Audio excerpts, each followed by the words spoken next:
We're going to call this meeting to order, please. And Marnie, would you call the roll, please? Councilmember Mark Gregg. Yes, here. Councilmember Elizabeth Jolin. Here. Councilmember Henry Rosenthal. Yes. Vice Mayor Sharon Mahoney. Here. And Mayor Buddy Pinder. Here. We have a quorum. All right. Hey, Mr. Horton, would you please lead us in the pledge?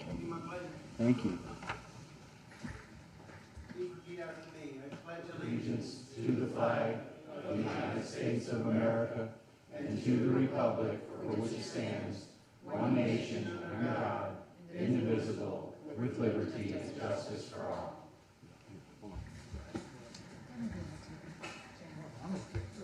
All right. Yeah, well, I don't want the chair going out from underneath it.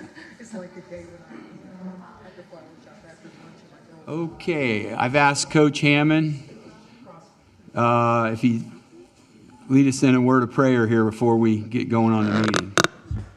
All right, well, let's bow together. Thank you, Father, for tonight, and thank you for every single member of this council. We pray your blessing over this evening, over the staff, and all the work and decisions that have to be made. We pray that your wisdom and will be a part of this. We thank you for it. In your precious and holy name we pray. Amen. Amen.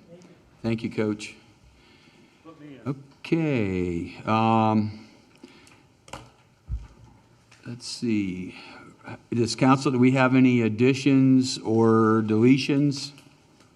You know, actually, Mayor, I did want to ask for a deletion Okay. or a deferment.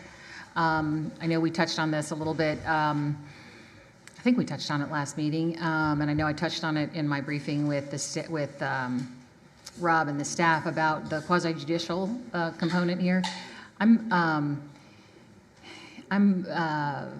very concerned that we are being put into a position without enough information to understand how we ought to address our administrative relief.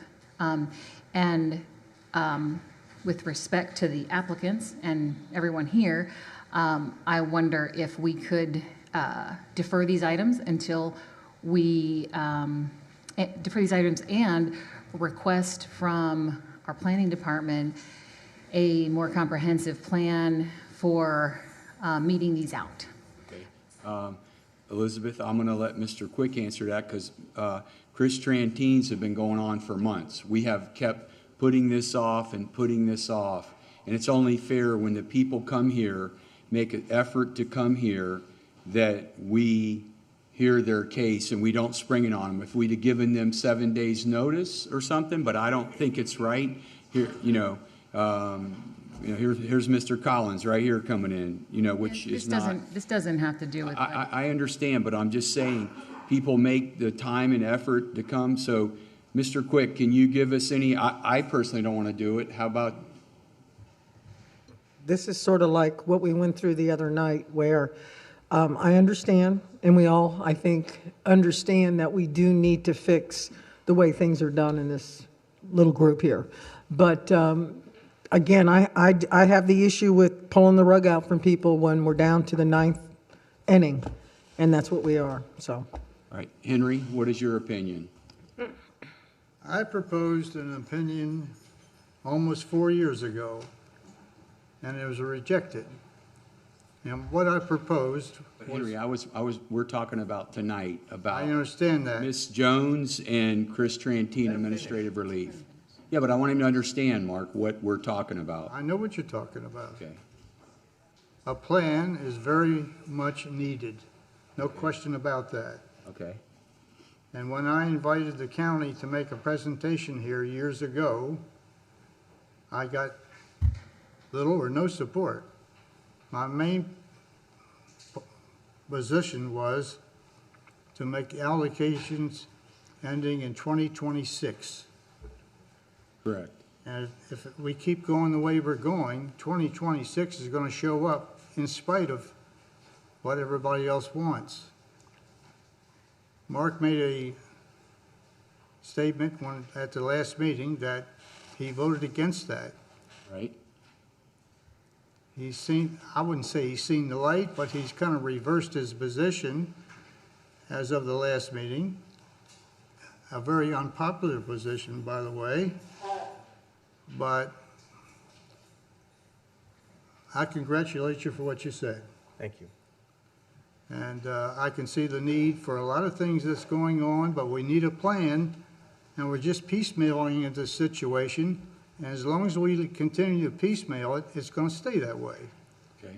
So, So are you for hearing these two quasi judicial cases, the administrative relief tonight, Chris's and if they're Ms. connected, Jones? if they're connected with the B-Pass, I would not be in favor. Okay, okay, Mark? I have to join with Henry and with Elizabeth that I don't feel there's a need to rush into this. I fully understand, having been on the receiving end of an application, about what it's like to be delayed. There's an old saying in the law, justice delayed is justice denied. But there's other principles at play here. Getting it right is the first one. And I think we need to take a step back. I agree that there are some interrelated things here. My one concern, I wanted to talk about some environmental things on those two items, and Daniel, our biologist, is unable to attend tonight. And so I feel it would be in the interest of not only the council and the public, but of the applicants too, to have his wisdom, his experience, his expert opinion available for us to make the right decision. And that's not here tonight.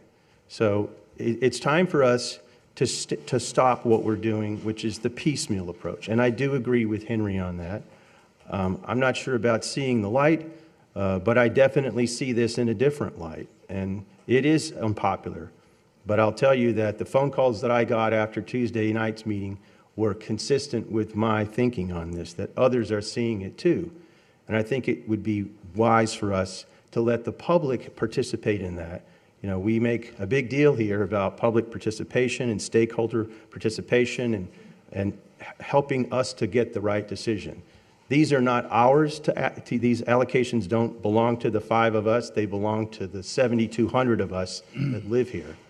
And I just think it's wise and fair, and there's no rush. We don't have a gun to our head. Okay, Mark. Let's get it right. When you applied for permits and you came up, these people have been waiting they followed the system for 4 years. Chris, this has been going on for months with Chris. Matter of fact, the one that Ms. Jones has, there was already a permit issued. It expired, but there had already been a permit issued on that particular lot in the hammock there. Okay? So, John, John, is it really fair? I mean, they hired an attorney to be here. They hired Ty Harris as an attorney to come to this meeting, and we're going to keep putting Chris. This has been going on and on with Chris Trantine. Yeah, I would suggest if the council is looking to defer it, that it be deferred to a date certain, that it be done as a motion to defer to a date certain, whatever that date might be. I know that there's been discussion about staff analysis and additional data. I can let Jennifer speak more to that if she'd like. I know that this is a component of what staff is planning to present to you all. I think the timeline was in August as part of the analysis and decision making as it relates to the county ROGO issue and the state items. So if it's going to be done, it should be done through a motion to defer to a date certain. Yeah, I wanted to make another comment if it's. Go ahead. So this issue, this deferment is one part of what we're going to be also discussing later on, which again, I don't feel we have enough information to make informed decisions as we move. Just if you could, I'm listening, yeah, thank you. Just give me How one. long have you been on council? I just want to make a statement here that this issue, the administrative relief issue, is directly tied to what we're going to talk about later in this agenda, which is our early out affordable housing allocations. And you can't have one conversation without another. Now, I think if we want to point fingers and blame, we can blame all the proceeding for lots of different reasons. We've never stopped the bleeding here, and what an opportunity to try to get this right moving forward, because I think, as Mark said, it is beyond the two applicants. This is not, there's nothing this is nothing, this is business. And so anyway, if you want, I would be happy to make a motion to defer with a request from the planning department to bring back a full analysis of how to move forward with our administrative relief and our early out affordable housing units in order to best serve the community as a whole. And that would be a motion that I'd put forward. Well, let me say something here real quick that, we keep piling stuff on Jennifer, and you do. We keep piling it. And something I wanted to talk about tonight, I'm going to bring up in a few minutes here, but we keep piling stuff on her. And I appreciate what you're saying. And again, we can all say this is the councils before us, and there has been, I got to watch what I say. So, I don't think this is fair at all. And I understand your reasons. Don't understand some other reasons, but we can't keep doing this to people. If we want to say we're going to have a plan and people who are a year out, this is what's going to happen. But to do it the night they're supposed to get their permits is, I don't know if it's inhumane, cruel, or just ridiculous. Well, so and I did ask in my briefing, I asked for us to delay this, and the response, because for this reason, it's, why have it on the agenda if we're not ready? We don't have a plan. And the response was, it needs to be a council decision, which is why I'm bringing it here. And you know what? I respect that. Maybe my request was inappropriate. Yeah, I pretty much said as much as I've had to say. I can say this is about the community. It's about the community, but we know how administrative relief works, okay? Mark's probably applied for them. Chris, I've applied for one and received it, all right? But, and so they wait 4 years, then they have to file a $1,500 pay a $1,500 application fee. If we had no intentions of doing this, why do we wait until the people come to this meeting? That is my question. From here on out, these two tonight, we go from there, and then from now, we notify everybody. We give them a certified letter that we are changing this stuff, or no more administratively. Okay, Jacqueline Ekblom's on the list, Brett's on the list. We need to notify these people because they've did everything that, and you know what? I think if you put yourself in their shoes, Mark, you've got many permits. You've been in their shoes. I've been in their shoes.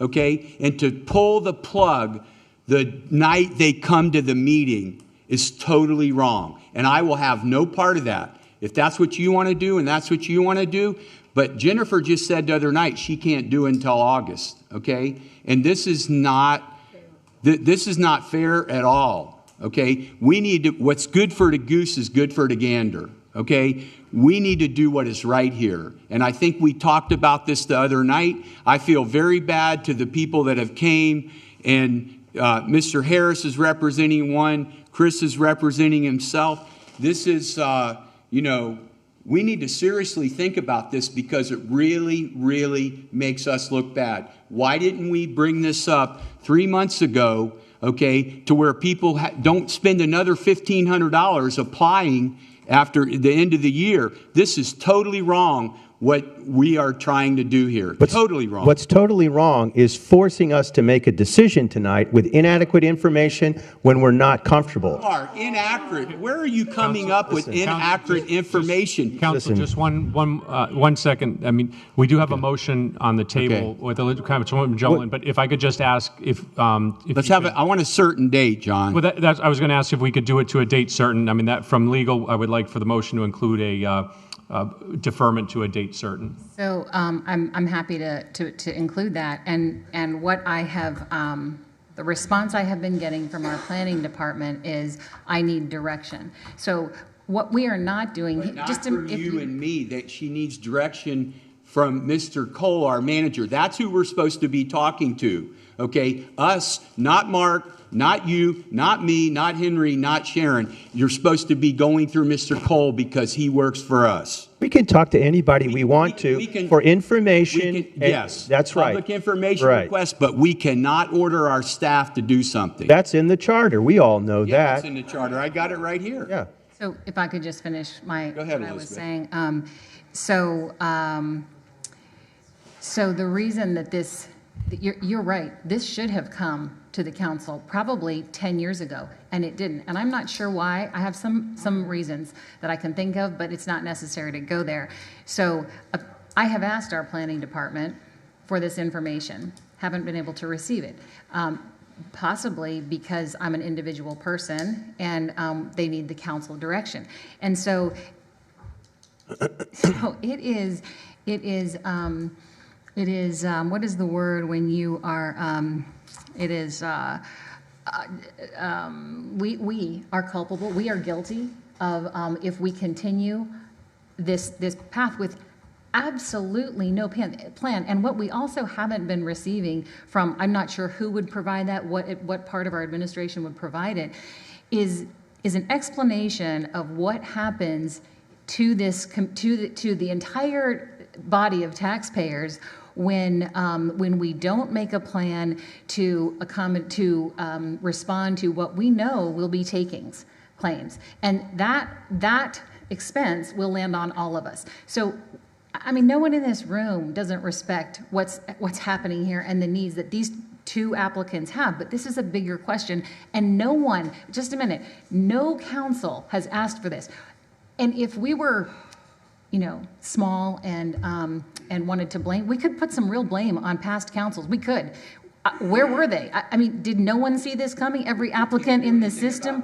Exactly, which is why at this point, I'd like to request we solve this problem. Why We don't do we have. wait until the people come? This is tonight. They've all made special things. They've hired lawyers to come here. Tell me, why do we do this like this? Mark, you're a lawyer. You're an attorney. You know better than that. I know better than to do something that is wrong because we want to hustle something through for our friends. That's wrong. No, it is not. These people have been waiting in the system for over 4 years. I know all about the system, buddy. You don't need to tell me a thing. Permits yourself. Yeah, that's it. A personal attack in a debate. You're getting on. You want to get on me, buddy? I don't want to get on you. Stop, both of you. We need to focus on what we're doing here tonight. They're waiting on us. Okay, here's what I want to do. I'm going to let Chris Trantine speak, and I want to let Mr. Harris speak on behalf of his client. As a point of order, if you could clarify, John, this is not. That's Okay, not Elizabeth, happening. excuse me. I am running the meeting. John, I'm running the meeting, and I'm not going to have her keep interrupting me. If you're going to open it up for public comment, which you can, it's not required. But This no, is a just procedural the vote, two but- applicants. Well, I would say you need to open it up to everybody. If you're going to open Okay. it up for public comment, you should open it up to everybody. I Okay. think it's a council decision to open up the Okay. meeting at this Okay. time for public It's, comment. There's a motion on the floor, and I'm going to second it. Let's get this going. And we'll do two things. From a Okay, parliamentary. let's go ahead and have a motion, and then I want the applicants, they want to come up and speak and say something, and I'm going to let them speak, and we'll open public comment. If I could get some clarification, I think it's a council decision to request and allow for public comment. And I'm not interested in public comment right now. There's a motion on the floor, and there is a second. And if I need to put a date certain to it, Yeah, and which is just what to- I think you requested, Yeah. that is entirely dependent on our planner. Yep. And our planner needs to inform us when she can gather and present a comprehensive explanation for how to move forward with the fact that we have no more allocations to give out for the benefit of the community as a whole. Jennifer had shared with me the timeline that she had originally proposed, and I had mentioned August, but that's actually the date of the second community workshop. Her plan is then to update council and discuss the draft findings on September 10th, and then October 8th is to present council with the final report and request your vote and recommendation on it to go to the So it's the end of BOCC. the So year. this is bigger than this, but it's It's the end of the year. is when it's coming, basically. yeah, from planning. Okay. Can you say that again? And I'm not sure what you're reading from. This was, Jennifer had given this out to you all, I think it was last month or maybe a couple months ago.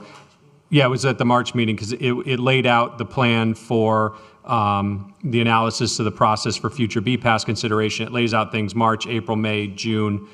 And what I was reading from was August, which is, so in June, there's the first community workshop. And then the planning staff is analyzing it in July and June, obviously. And then there's a second community workshop in August. Then it's stated September 10th was to update the council and discuss draft findings, and then from there prepare the final report and recommendations. And then that would come back to the council on August 8th to review the final report and then ultimately vote on the recommendations. Okay, Mr. Call?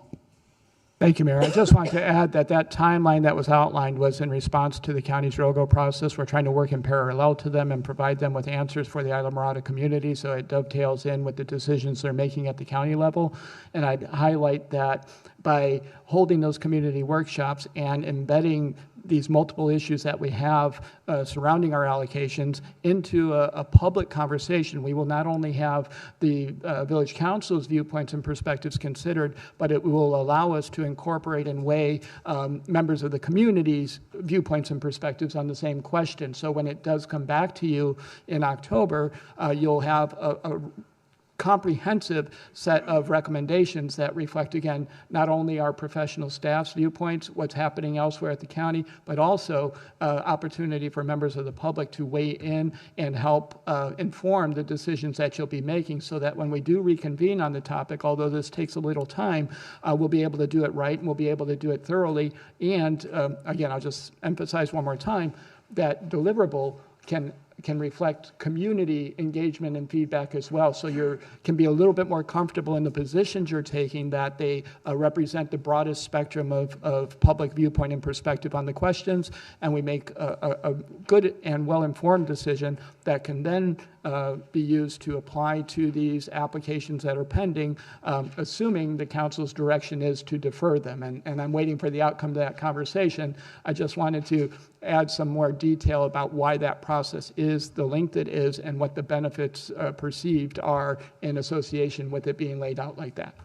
Will those public engagement meetings include a discussion about how we can utilize these 300 early out allocations? And I might ask if we could, Rob, ask that to our planning department so we're clear on the conversation, because they're interrelated.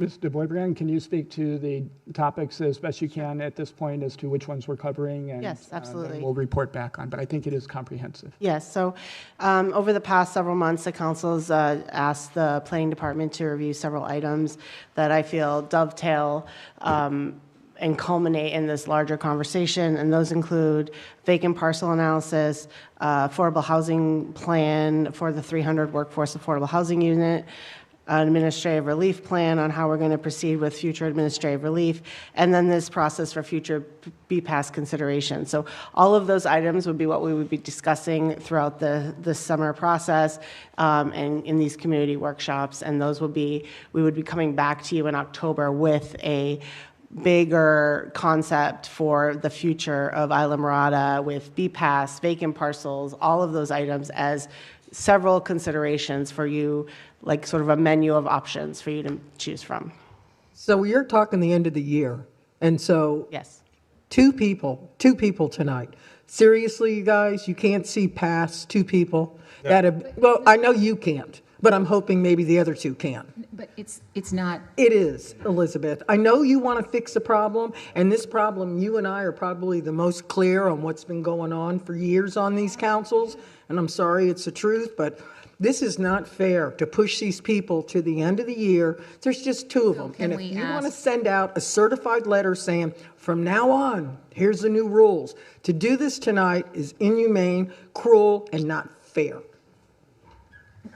Okay, Henry, go ahead. You want to say something? To make a designation tonight as far as what we need to do, we don't have any iota to say time certain, this date or this date or this date.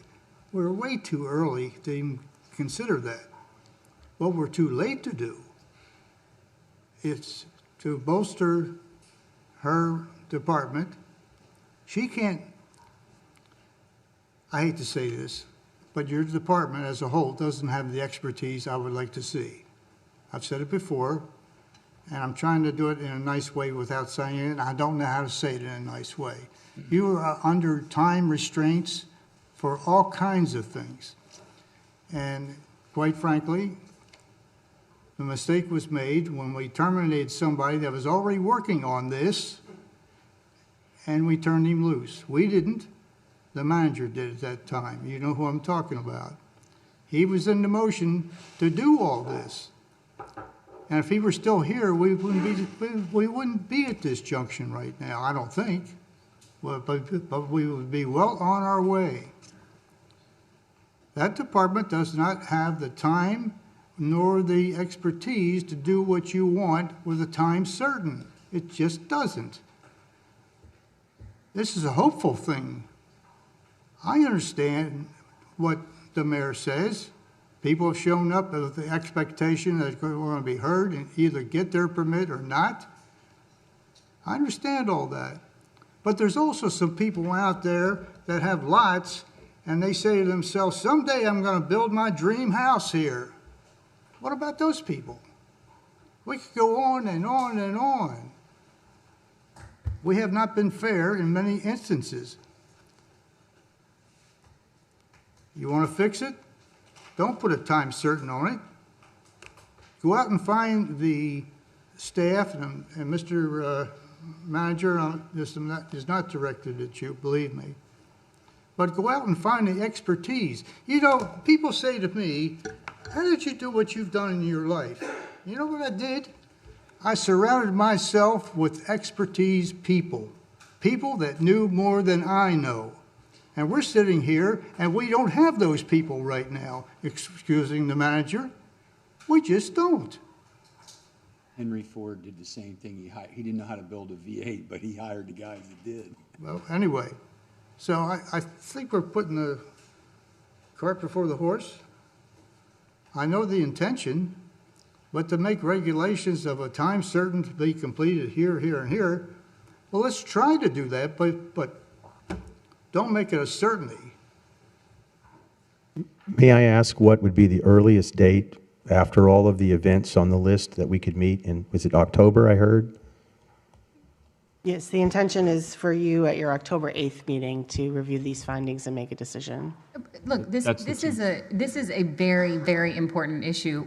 And could we ask for this to be expedited through the manager in some way? It is not, I mean, we like to say that government works slow, and okay, but it can also be nimble. Our town is 7,000 people. We are not the county, so we could request as a group here to expedite this process in some way. I mean, hire the consultant, whatever that might look like, because obviously we've got a lot, I mean, we have a lot of things going on in this village, but my God, we're 7,000 people. This doesn't have to take, I would wonder if we could expedite this. What if we went with the 8th, but with the further instruction to the staff to expedite that? Because I believe there's a requirement we put a date in this in order to comply with notice requirements. Okay, so I'm in favor of going faster if that can happen. And that's obviously for Mr. Cole to answer. are you for us moving forward with this tonight, or are you going to delay it? I happen to agree with the lady over there and the gentleman over here. Okay, all right. So do we want to call, go ahead, Mr. Cole. Just real quick, on the question of expediting, I just wanted to highlight that the process that our planning department proposed in terms of timing for ROGO and all of that is actually a couple months faster than what the county is already planning for the same thing. So I think from an expediting perspective, if we want to make sure that we have quality analysis, more than a single or two opportunity for public engagement, that the schedule as proposed allows that to happen and delivers you with a work product that will be informative and defensible in the whole 9 yards. And again, just to reiterate, on effectively the same topic with a little bit less ground to cover, the county is taking 2 months longer than we already are by targeting October. So that was an effort to go as fast as we can. And we've got a few more unique issues to deal with that Jennifer already highlighted that complicate our process at a couple steps even above what the county has. So if we want solid public engagement, good analysis, alternatives with recommendations, and public engagement, I would advocate for not trying to make it go faster, but to make it go better. Well, I think that the county's timeline of longer than ours underscores the importance of taking our time and getting it done right. I don't think a hustle job is what the public put us here to do. So if it's October 8th, if that's your motion, Elizabeth, I would second that.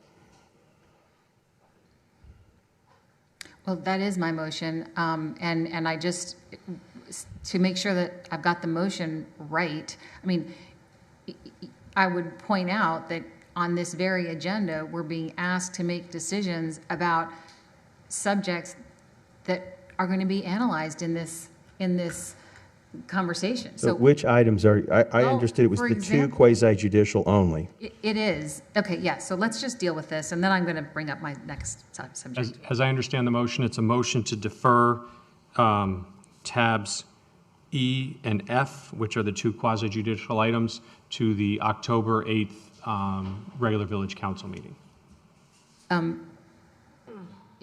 Well, actually, the motion is to defer the two quasi-judicial hearings and have a robust community engagement to deal with administrative relief, early out affordable housing allocations, and BPAS We're already doing. by October 8th.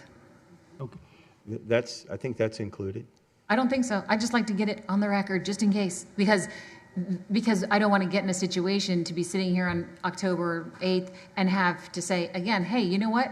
No one said that we want to look at these things in depth, because that's what's been happening. And we have been put into a very, very uncomfortable position. This is But not anyway, right. period. This is not right, what we're doing So tonight. do you have it? Yeah, it's a motion to defer the two items, tab E and F, to October 8th with the additional directive to staff to ensure that the analysis, and I'm sorry, I didn't write down the items, but I can get it back from the recording. You don't have to go back over it again. Or to ensure that the analysis from staff as part of the larger analysis includes the items that you listed. Can I ask a question, Elizabeth, of you and Mark both? I'll ask you first, Elizabeth. If you've been preparing to build a house for your family, somebody that grew up, her daddy grew up here, okay? She grew up here, and her daughter, Yui's granddaughter, okay? Somebody they followed the system and did everything that we told them to do.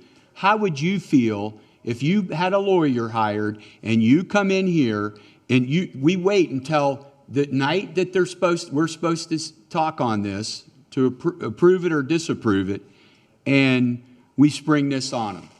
Okay, and Mark, I'd like you to answer the same question. The real question is, why? How did we get in this position? Because we should not be talking about this. We have a provision in our code that was based upon a resolution by this council passed in 1999, where we were supposed to have engaged the Land Acquisition Advisory Committee to produce an action plan. I have a copy of the draft of it. But we didn't do that. And had we done that, we would not be having this conversation tonight. So by skipping over that, ignoring that because someone has a sense of urgency, which I fully identify with as a property rights advocate, but two wrongs don't make a right. It's on us to get it right, and that's what the voters put us here to do. Well, Mark, they followed the village I see rules. that, yes. Yeah. And it's 4 years, man, plus. Okay? There's no And we guarantee. have pushed Chris down the road and down the road and down the road. This is not right. We talked about this the other night. Deb Gillis even got up and says, you know what? You need to do the right thing here. Mr. Horton did. Ty did. Van Cadenhead. All these people said, do the right thing. From here forward, yes, but not when they come. We pull the goalposts out and say there's nowhere to go. You forget that there's a third option in the administrative relief. It's not that we buy it or we give them a permit. There's an other. And I think that the other can include giving us a little bit more time and just allowing them to stand by while we sort this out and get it right, not just for her or not just for you, but for everybody here. It's not for me, Mark, but you know what?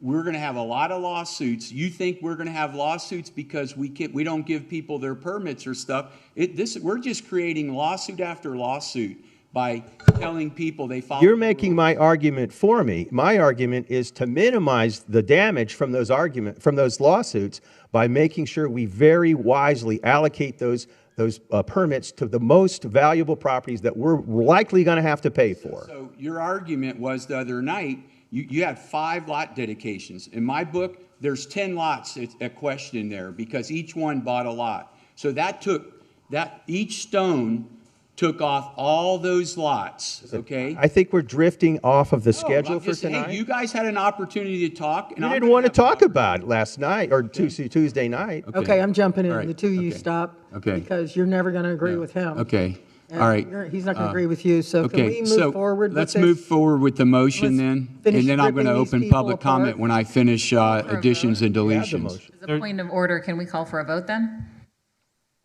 Hey, Elizabeth, I'm saying move forward with the motion. Would you give me motion a was second made. or ask Yeah. permission? Please. The motion was made by Councilwoman Jolen. It was seconded by Councilmember Right, Gray. and I just said, let's move forward with the motion, okay? I'm trying to ask, I am the mayor running the meeting, but I'm getting cut off, Elizabeth. Would you show me some respect and please ask to speak? Please? Show some respect? Okay, Chris, we're going to have public comment in a minute. We got to finish for deletions and an emergency addition. Okay, so Marnie, we have a motion and we have a second. Would you please call the roll, please? Okay, Councilmember Elizabeth Jolin, Yes. Councilmember Mark Gregg, Yes. Councilmember Henry Rosenthal, Yes. Vice Mayor Sharon Mahoney, No. and Mayor Buddy Pinder. Definitely no. The motion passes 3-2. Okay. I do want to mention that obviously if there are any other administrative relief applications that come in during this time frame, we would have to deal with them as they come up. So I would just want to make sure that the council is aware of that. If there are any additional ones, I don't know if there are any that are coming eligible, but I want to make sure that the council would. Wait till the night they show up. So thank you for bringing that up, John. And again, it sounds to me like you need some direction from this council to say we don't want to hear those until this date certain that we just determined. And I'm saying that because in our meeting, you made it very clear to me that without council direction, you couldn't you didn't have control over when they came onto the agenda, which I disputed. And so to be clear, it's only fair to these applicants that we don't have a redo of this situation. Mr. Quick, what we need to do, we need to send them certified letters right away, I believe, or you can check it out, that we are postponing this and they should not, the dates that they're allowed to apply is all changed until these new rules are put in place. What I would ask, if the council wants to extend these to additional ones, is for direction to me to prepare a moratorium on new administrative relief applications, and that moratorium would also toll, if they become eligible during that time period, it would toll the period, because they have a short period to apply of 120 days, would toll that. So I would ask for that direction, which we could then begin to prepare and bring back. Do you need a And I think that motion? I'll make your motion. Yeah, I mean, I think it's probably safer given the split on this, and that way I have clear direction to bring back a moratorium on that. So moved, as you stated. Second. I'll second it for sure. We vote no now. Okay, so John, what's the motion? It's a motion to direct legal to prepare a moratorium on acceptance of new administrative relief applications, and to bring that back for council's consideration. Okay. It's not approving the actual moratorium. That obviously has to go through the regular process. Right. Some of the, let him finish. Some of these things, John, are connected with BPAS inadvertently.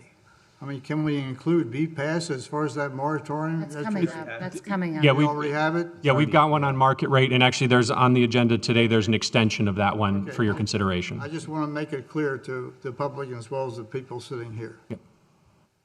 So what are we Okay, voting? so we have a motion and okay. It's a motion to direct legal to bring back a moratorium on administrative relief for future consideration by the council. Okay, Marnie, we have a motion and second. Call the roll, please. Councilmember Mark Gregg, Yes. Councilmember Elizabeth Jolin, Yes. Councilmember Henry Rosenthal, Yes, Vice Mayor Sharon Mahoney, No? and Mayor Buddy Pinder. Nope. Motion passes 3-2. Okay, so that's over. So I have something that I want to add to the additions, and in a minute, public comments coming up next. Let me finish this, guys, and we'll have you come up. Mayor. Okay, That's all. I understand. Okay, so what I'm going to add is, I'm going to read my letter for that my ethics was released. I have a letter in my hand from the Ethics Commission right here that there was no probable cause and it was dismissed. This is from the chairman of the Ethics Board. So I'm going to read it. Either that or I'll have Mr. Quick read it. Okay, this is from the Commission on Ethics in R.E. Joseph B. Pender 3, Respondent, Public Report. Based on the preliminary investigation of this complaint and the recommendation of the Commission's advocate, the Commission on Ethics finds there is no probable cause to believe the respondent, while serving as a member of the Alamorada Village Council in Alamorada, Florida, violated Article 2, Section 8, H2, Florida Constitution by using public funds for his election campaign, and that there is no probable cause to believe the respondent violated Section 112.3136 Florida statutes by using public funds for his election campaign as alleged in the complaint. Accordingly, this complaint is dismissed with the issuance of this public record ordered by the State of Florida Commission on Ethics in public session on Friday, April 19th, Ashley Lucas, chairperson of Florida Commission on Ethics. So I just wanted to read, I asked Mr. Quick if he wanted to read it. He told me I could read it myself. So I just want everybody to know that it was dismissed on the 19th. All right, thank you. Does anybody else on council have anything they want to add or delete? I do. So do I. Go ahead. No, you got it. Okay.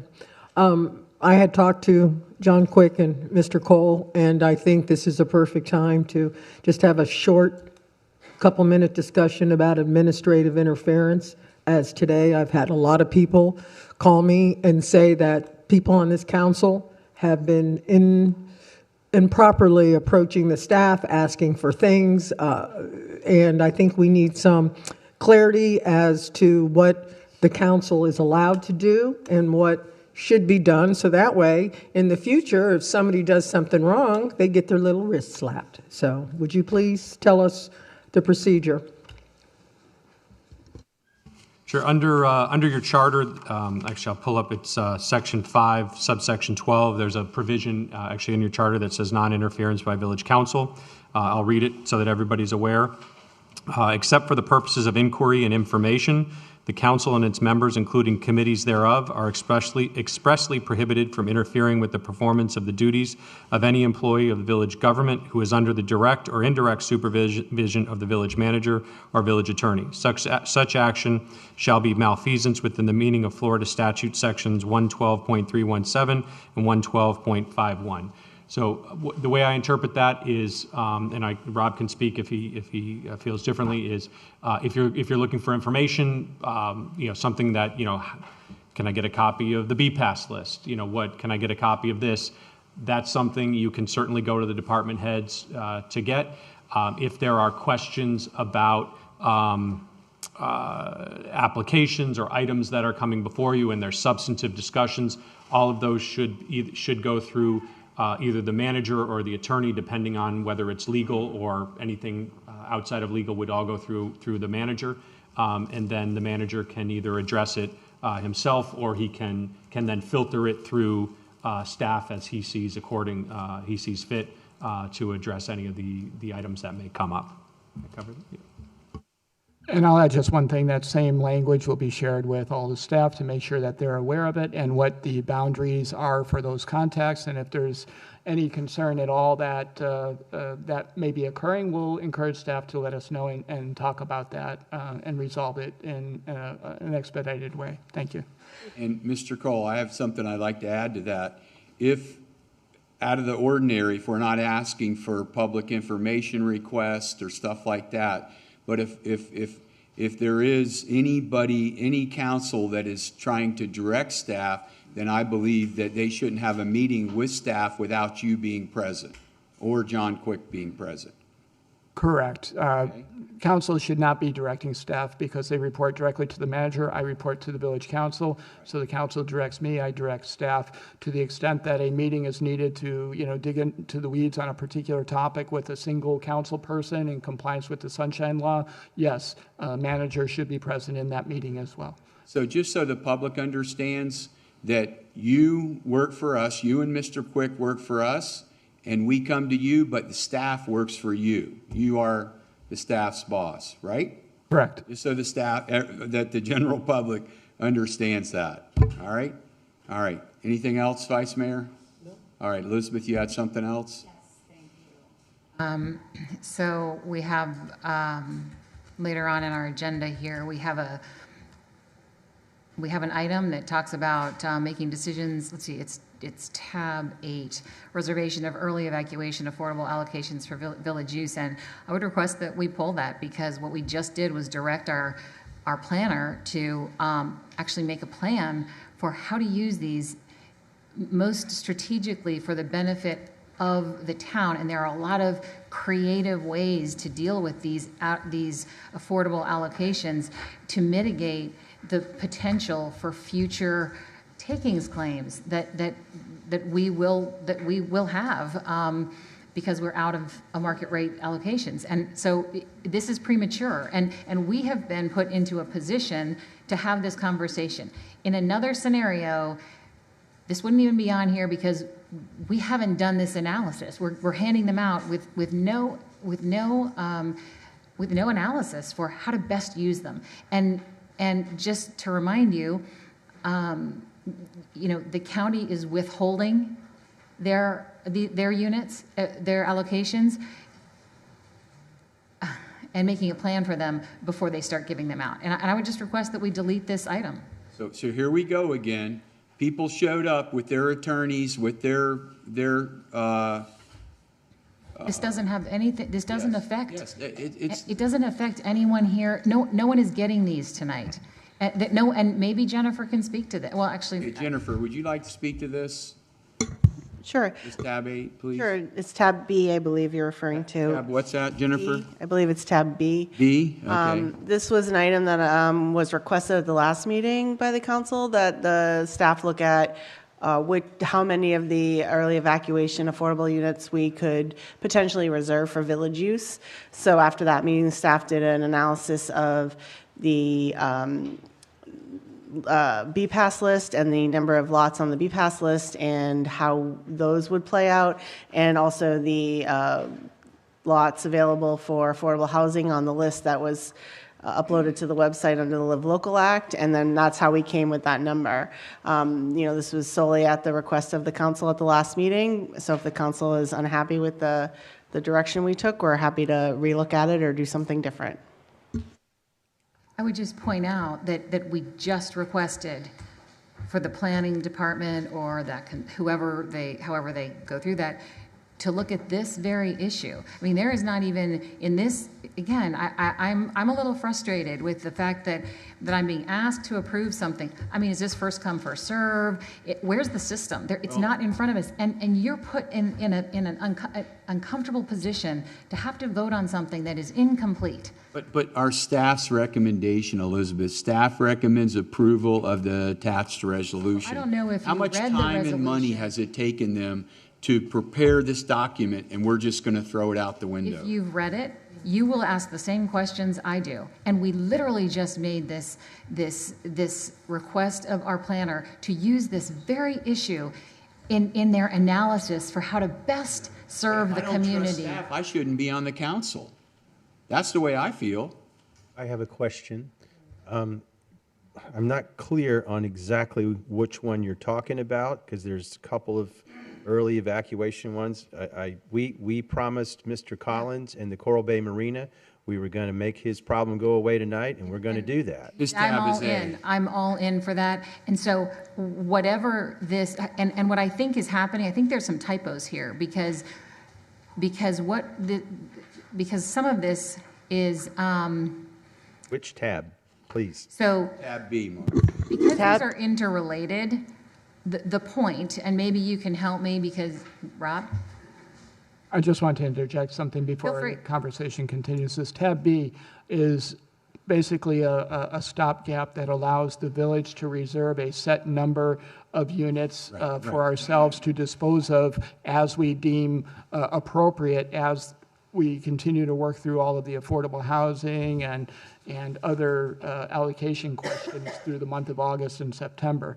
The moratorium that we've talked about and have directed council to bring back at a future meeting would not cover those. So this doesn't award them to a particular entity pursuant to a request. This simply makes a reservation of a set number that, again, allows us time to work through the issue and consider and make recommendations back to council on how to handle the balance of them, but again, with a reservation in mind. And If I could, that's all I wanted to. Yeah, and if I could just interject, that there's some confusion about what you just said there.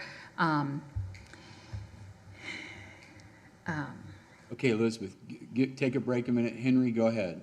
Okay, He's been I'll waiting just, to talk. I'll just. Rather than the city reserve 50 allocations, I suggest that the city take all 300 and reserve them. There are people individually reserving these things. Let the city decide what they want to do with them, not individually. Reserve all 300 right now and get it over with, and then we'll deal with it as time goes on. All 300. I'll repeat that for the gentleman over there. All 300. Hey, Elizabeth, hold on, let him finish. I think he is finished. Henry, are you through? Yes, I am. Okay, He's Elizabeth, go ahead. speaking to the point that we just literally, well, at least partial, this council just gave direction to analyze how we're using those the early evacuation affordable housing units. And in this tab, we're actually we're being given the opportunity to say, yeah, sure, hold 50 off. Well, once you do your full analysis, which is what we've just asked her to do, we might decide as a community, we should decide right this minute, wait, hold off. We're doing an analysis. We just gave her the direction. So how is it that later on in the agenda, we're going to hold back 50 and, I don't know, give out the rest or something? This doesn't make sense. So I would like to pull that item, and we all want to give Buddy we already said we're giving, but Buddy gets his stuff. And I don't exactly know which tab is going to allow Buddy to take his stuff, but his allocations are with affordable housing. They're not early out affordable. Am I right about that? They are early out affordables. Yep, they are. It is It tab says A. right here. It is tab A. 2 left. No, we have early out, you're borrowing forward from quarter 2, early out affordables for Coral Bay Marina. That is tab A. Yep, that's tab A, right here, 1 through 8. Yep, Jennifer, thank you. Are they coming from, they're coming from? They're coming out of the It 300. says right That's here, what I early, thought. awarding 8 early evacuation affordable housing unit permit allocations for quarter 1 of 2024 of the building permit allocation system. So once we do that, then we're going to have 292. Correct. Correct. yeah. Okay, now we're talking. And just as a follow-up on the reservation in terms of using them versus not using them, I want to make sure that council is aware, if they are not reserved, that means they are available for use, for somebody to come and apply for them if they are allocated for that time period. If they are reserved, then they are held by the village for us to use however we might want to use them. So I just want to make sure that's clear, that if they're reserved, we have them, they're not available to the public. And there's because we haven't done an analysis, 50, there's no justification here for 50 versus 3. If I could just finish, I mean, I am in the middle of a Mr. Call sentence. wants to speak. So do I, Buddy, and we're not in a rush. We can be here all Will you ask night. permission before you just start talking? You don't even look and ask me. You just start talking. Please. Other council people like to talk. I'm not trying to be hard, but Elizabeth, we got to start respecting each other. Fully respect. Okay, Mr. Cole, would you please speak? And I would request that I could finish that sentence. Okay, in a minute. Go ahead, Mr. Cole. This is Excuse me. unacceptable. Excuse me, I would Elizabeth. like to Go ahead, point out Mr. that Cole. this is absolutely I'm unacceptable. running the and meeting. I do not appreciate your Okay, I don't behavior. appreciate you talking out. Mr. Cole, go ahead. You have the mic. You have the floor. I just wanted to highlight that Planner de Beaugrand does have a justification that she can relate for the 50. And in addition to that, while it was a staff recommendation for 50, that number could be anywhere between 50 or 0, I should say, and the full number of the allotment that we have. And so council could say, after Jennifer explains her justification, we're not satisfied with 50, we want to hold all of them back, and that kind of decision could be made once this item comes up for discussion if it's not pulled. If it's pulled, just to reiterate what legal counsel has advised, then we have no such protection, and those can start being reserved while we wait to revisit the topic later. So I would encourage council, if you're interested in reserving some or all, to allow this item to continue and have that discussion once it's opened up and decide what the right number is rather than 0. Understanding, we'll also discuss that as that broader process continues, but this just serves as an emergency stop is basically the primary purpose of it. Okay, Elizabeth, you got the floor. Oh, Mark, did you want to ask if I you wanted could to be ask recognized? you a question about- Oh, I think you need to ask the mayor if you can speak. Yeah. I think that's our process now. Hey, Elizabeth, Go you want to ahead. keep on? Mark, do you want to speak? You said you wanted to speak. Let's take the temperature Okay, down. you know what? You guys don't just talk. You need to respect people. I respect you. Let's take the temperature down, please. Okay. We're not going to make any progress if we get Well, emotional. hey, Take it easy. We got all night. you guys are the one that's cutting in. Take it easy. Come on. Mark, don't tell me to be easy. I'm running a meeting. You want to speak or not? You are our leader. I'm just You got requesting. the floor, Mark. Okay? Thank you. I merely wanted to ask a question.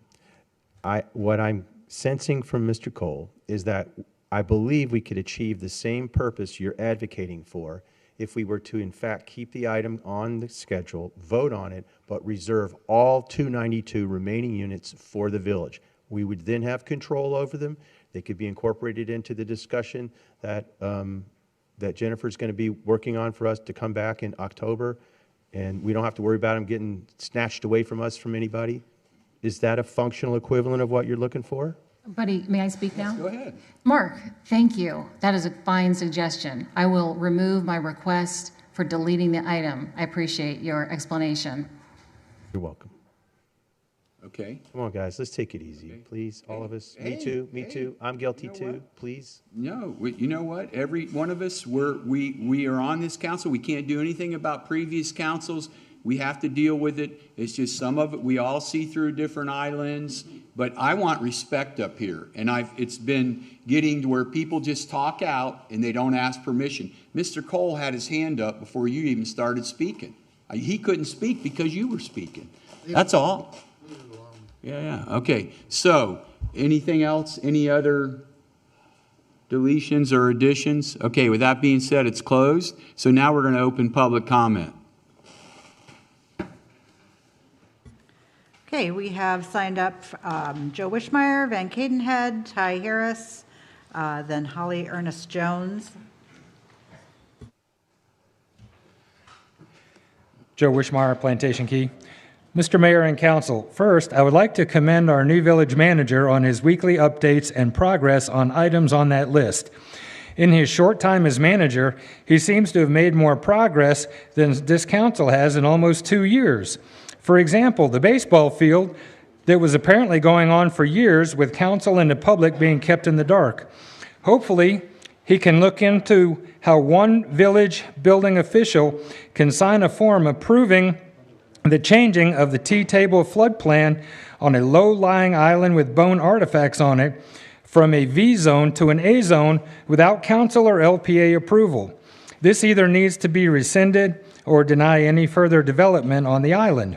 Hopefully, this council will take notice and start using Tuesday meetings to discuss capital, critical concern items, along with items on the after-action report.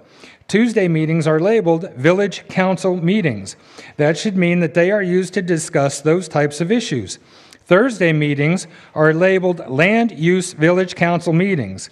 This is when any issues involving land, including bypass and allocations, should be discussed. Maybe by doing that, you can resolve more critical issues other than developers' best interest? What happened to every council member making a list of their top 3 important issues and bring some of them up at every Tuesday meeting? Again, I do not know who is responsible for making agendas, but I do know that council members can request certain items be placed on the agenda. In the past, some of these requests got turned down by the village manager. I have all the confidence that will not happen with our new village manager. Take advantage of this great opportunity to promote and discuss issues important to the community. For example, whatever happened to the noise ordinance? We had a very informative workshop, and then nothing has been done ever since.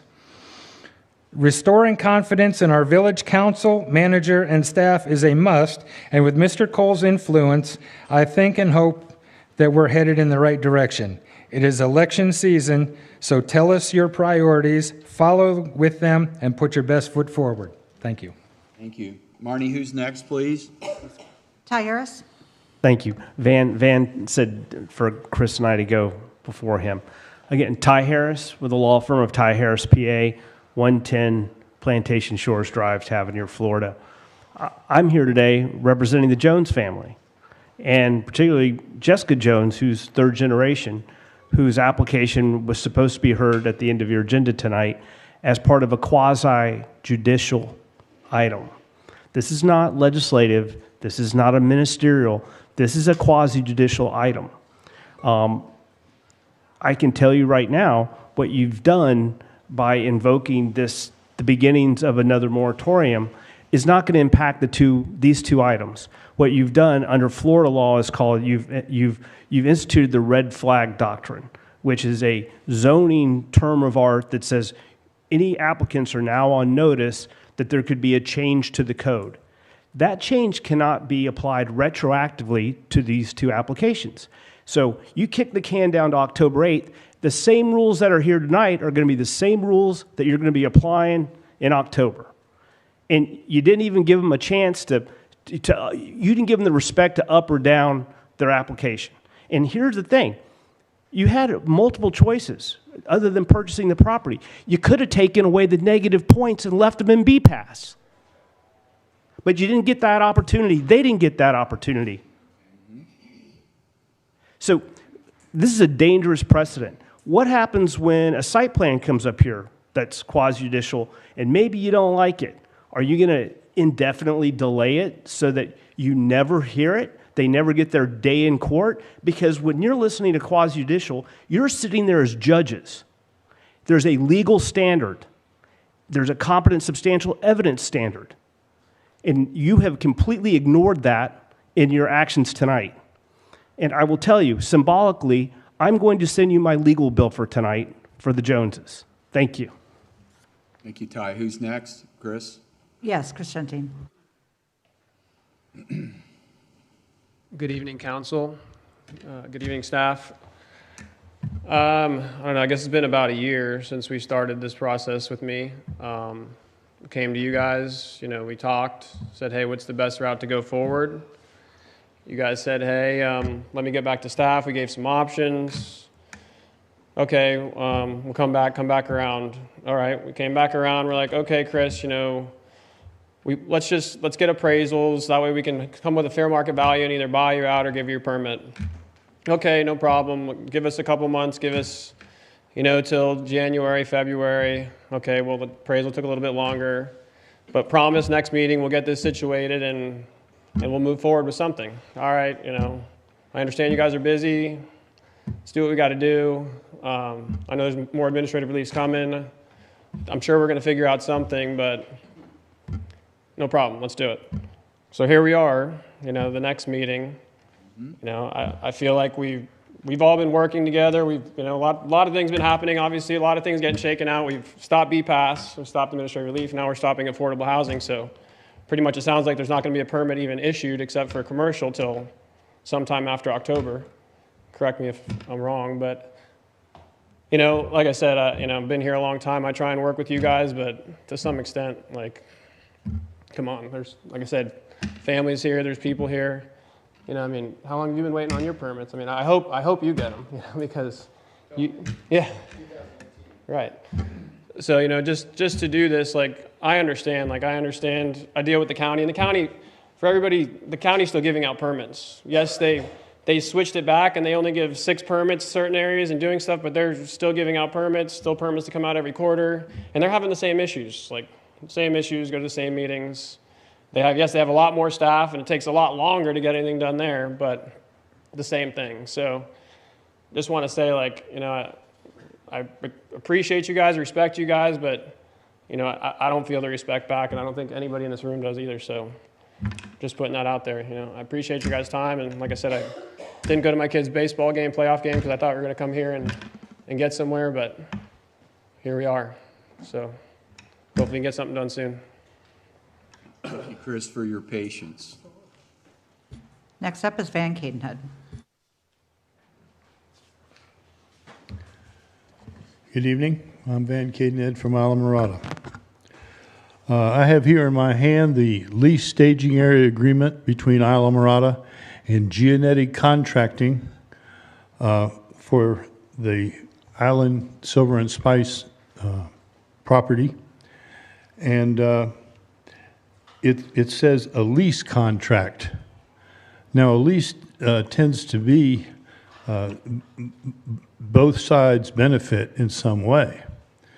And the people of Islamorada were told that we could have meetings and charrettes and community input on what we were going to do with this $2.75 million purchase of Irene's and George's Island Silver and Spice property.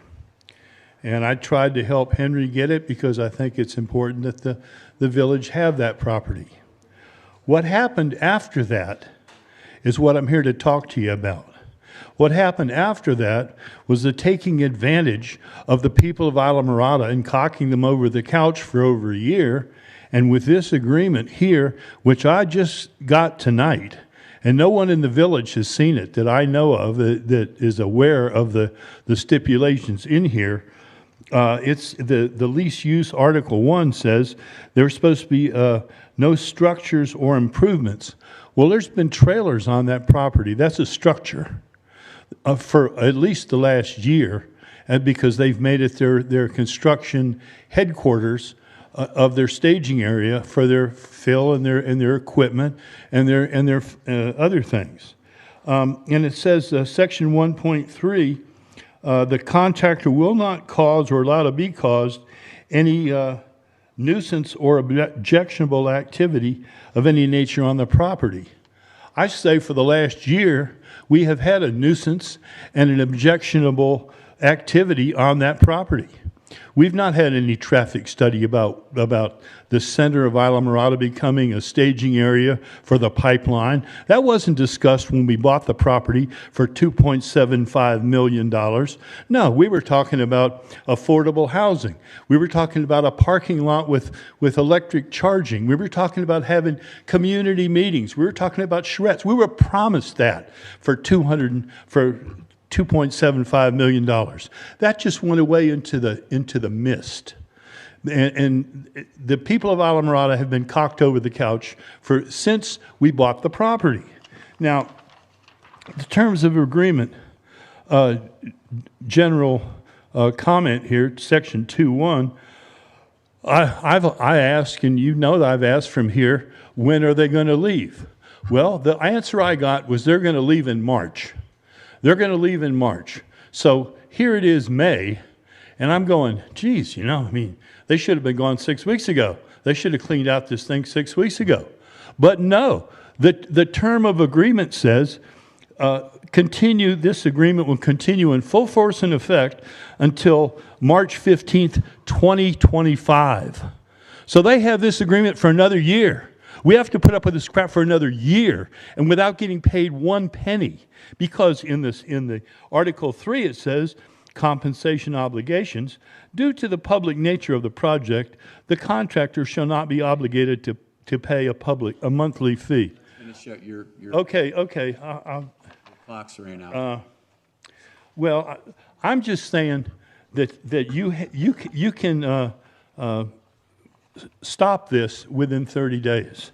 You can terminate this contract this agreement within 30 days, because I think that there's been shown cause, and for somebody to say that they're going to be out of there in March and not say that it's March of next year, that to me is fraudulent misrepresentation.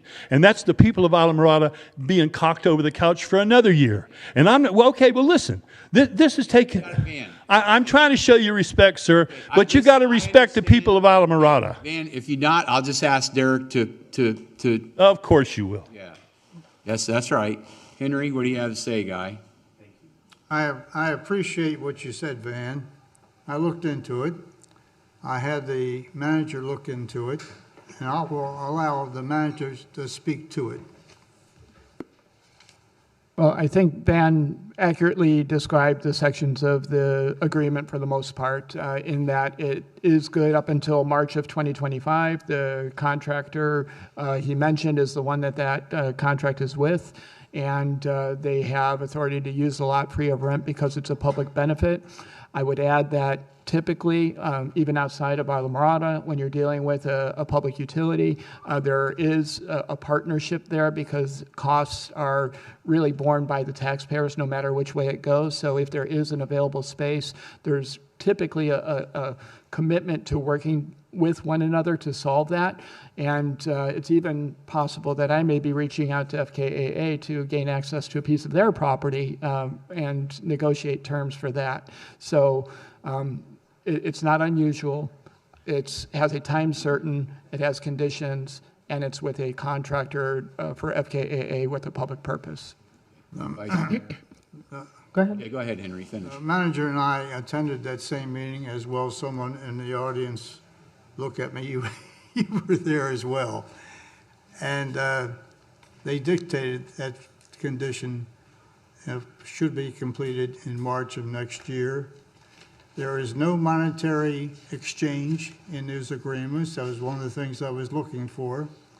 And I guess we have to kind of live with it, unfortunately. I'm certainly not in favor of it personally. And if we can obtain another location, that is being looked into as well for leaving where Sugar and Spice is. So just a bit to bring you up, and the manager and I did look into it within days of this meeting tonight. So that's what it is. So I thought there was a monetary exchange of some kind from the aqueduct to this new contractor, but that did not hold. So that was our input with it. So go ahead. Does everybody here know why they're there? Because clearly you don't. I would say it was almost when I first got on council. The people who own Theater to See happened to be very good friends of mine, very good friends of mine. And they had given the area near Theater to See for the FDOT property right there for them to use to hold the materials and everything. Our manager at the time did not think the lives of the dolphins at the Theater to See were very important. They had sent several letters saying that coral dust was making the dolphins sick. They were all on antibiotics, some of them not doing very well, and they were going to die if something didn't happen. So I called Ted Yates and said, this is a bad issue. He said, well, I'm not going to say what he said, but he didn't care about the dolphins. So I took it upon myself to figure out the solution. I guess I'm the one who suggested Island Silver and Spice, because I don't think anybody in this room can stand up to me and say that the Theater of the Sea does not bring in a bunch of money for this community, has given to this community. Every time I have asked them for something for one of my tournaments, they give me Swim with the Dolphins, they give me free entries to benefit this community. That Island Silver and Spice property was used because it was going to kill the dolphins, and it was the first piece of property we could find to move everything to save the dolphins. So if they have to stay there, I will fight anybody in this room if they want to kill those dolphins, because it was the smartest thing we could do. I think Buddy Pender helped me do it. Did not have the support of a lot of the other people on the council. No one thought it was important, but I did. Well, whatever.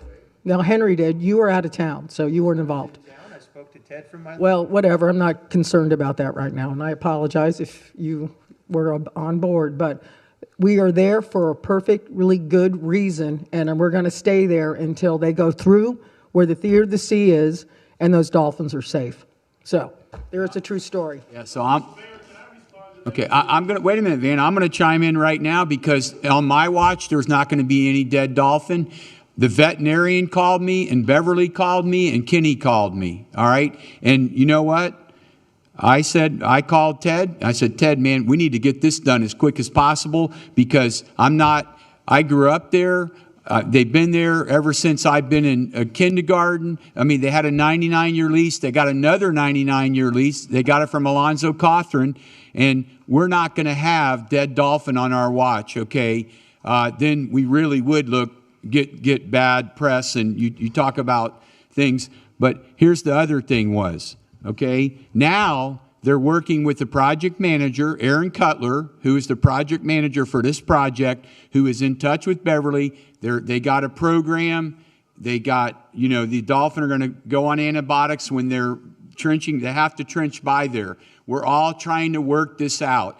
That was all about moving. They needed a place to move all that dirt because it was going to turn into a major lawsuit. And if we had dead dolphins in our town that have been there for years, that would have not been good, Van. And I don't think you would. I think you would also agree that we're not going to have that. That Theater of the Sea has been there for many years. So that's where we're at, buddy. We're Respond, sir? really, we're not supposed to respond. Go ahead, Van. Go ahead. Henry said. Well, you mentioned what I'm going to speak to, that they're going to have to trench by there anyway again, and that dust is going to be the same problem that we had. Now, wait. Don't interrupt me, please. There are places to leapfrog that project. There's just south of Puerto Vallarta, there's a large open area which could be leased, but they're going to pay for it. And there's also a larger open area to the north of the Marlin store that could be leased as a staging area. Now, they're past the Island Silver and Spice project. They're at Whale Harbor. So everything that they should do should be shifted north. And to have this project linger for another year of them driving back south to Island Silver and Spice and then back north, this is logistically stupid to begin with. And there are other ways to do it. Now, it's not the responsibility of the people of Islamorada to take care of what geometric engineering can. That's their problem. They couldn't. That's good enough. These are interagencies. We are trying to help the aqueducts so we get good new pipe in the ground. I understand that, and so that's the. When I was 8 years old, I went to this theater to see myself. I don't want to see anything bad happen there either. Hey, man. It's done. Thank you, Van. All right, Marnie, who's next public comment, Marnie? Holly Ernest Jones.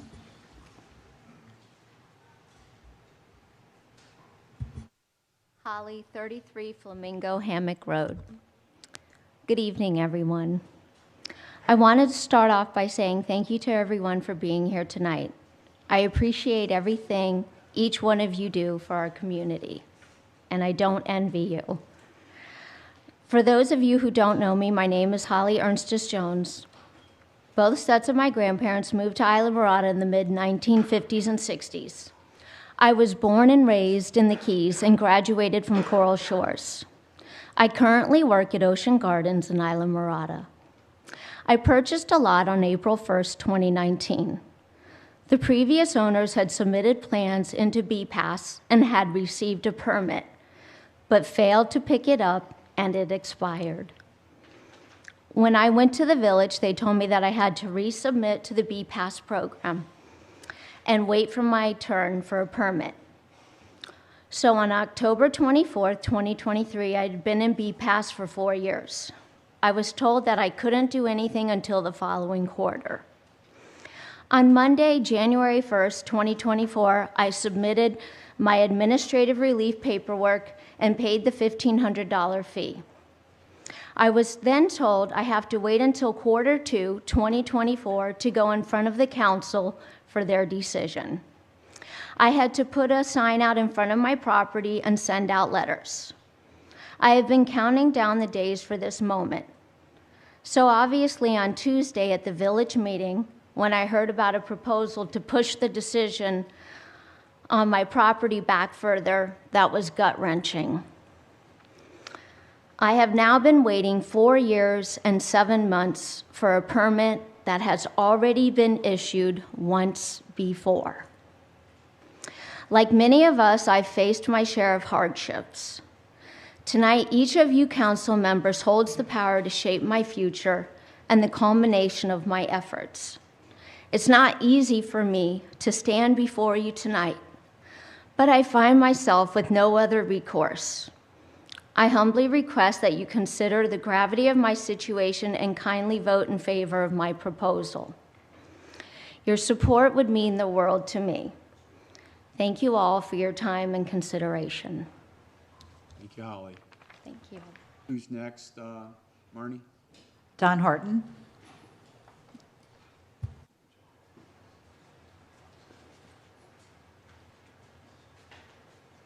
I wasn't going to speak tonight at public comment, but I feel compelled to. I'm Don Horton, 47 Schooner Bay Road.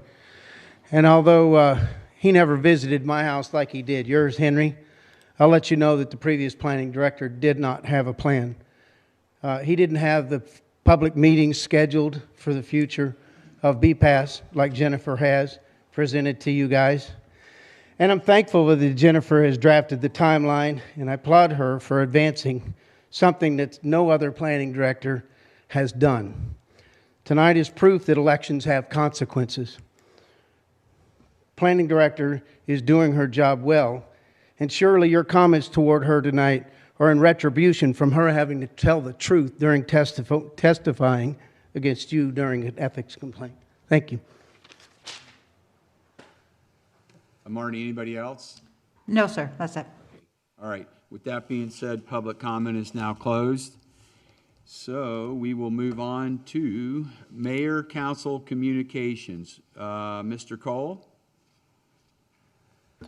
Thank you, Mayor. I'm going to defer to Clerk McGrath for her to walk us through that item. We had a little bit of discussion at our last meeting, and she has next steps for us today. Marnie? Thank you. Yes, so we had started briefly talking about the council liaison positions, and it was decided to move them to tonight. So we have for your discussion to decide on which council members would like to be liaisons to which committees.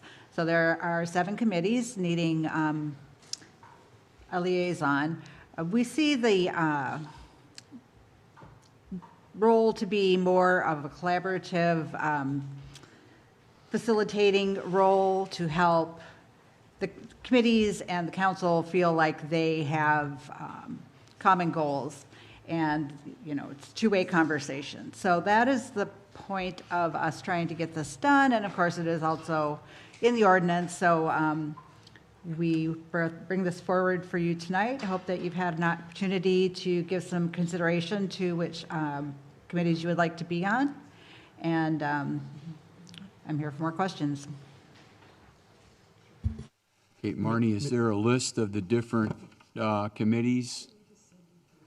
Oh, go ahead. I just wanted to read the section of the code on liaisons so that you have that before you. It's on section 2-334, and it's entitled Council Member Liaison. It says the mayor shall annually appoint to each board, committee, or commission a council member liaison. The council member liaison shall provide periodic updates to the village council on their appointed boards, committees, and commissions as requested by the village council. Okay. So, Marnie, when is the time frame you need this by? There is not a time frame specified in the ordinance, and I did pass out a list of the. Did you give it to us the other night? No, I put them out tonight before tonight's meeting. Okay. Probably. Okay, thank you, Rob. Okay, so can we do this within the next week? Get you, Whatever council would like. if somebody wants to be on a committee, wants to be a liaison, can they just contact you? Or do I have to pick them, John? Yeah, you appoint, I mean, certainly I would, it's up to you, but you might want to take into consideration council member interest to the boards. You can appoint, and, all you have to do is notify Ms. McGrath, and those appointments will take place. All right, so I'll look at this list that I just, that she gave us tonight, and then Marnie, I will follow up with you probably Monday. Okay? That's great, thank you. All right, thank you. All right, so anything else under mayor, council communication? Nope. Okay, let's move on then. Let's have village attorney, village manager. None? I see none. Okay. All righty. So let's move on to tab A then. Jennifer or John, you gonna? Yeah, I'm going to read the title, and then I'll turn it over to Jennifer. Tab A is a resolution of the Village Council of Islamorada Village of Islands, Florida, approving residential building permit allocation system rankings and awarding early evacuation affordable residential building permit allocations for Q1 of 2024, borrowing 8 units from Q2 of 2024 for allocation in Q1 of 2024, and providing for an effective date. Good evening, Council. Jennifer DeBobrian, Planning Director. I'm here this evening tonight for the resolution to award the early evacuation affordable residential building permit allocations for Q1 of 2024. Pursuant to Section 30-475 of the Village Code of Ordinances, the Village Council is required to take action after reviewing the building permit allocation system evaluation report. Pursuant to Ordinance 24-06, adopted on January 9th, 2024, 30 early evacuation affordable housing units are made available for 2024 through the Village BPAS. At close of the BPAS Q1 of 2024, 1 application for 8 affordable housing units in the BPAS queue awaiting award. That application is permit number PRCOB 202101386 for Arrow Development Incorporated. It's for 8 affordable units at the property known as Coral Bay Marina. Section 30-475H of the Village Code allows for the Village Council to award additional units from future residential allocation periods to fully grant an application for multifamily residential where the applicant seeks more units than available during application period. So this, in effect, is you borrowing forward from Q2. If you remember, on Tuesday night, you adopted an amended distribution schedule for those the 30 from the 300 that are available in 2024. Those were to start for distribution in the Q2. So you're borrowing forward 8 of those 30 from Q2 to award tonight to this development.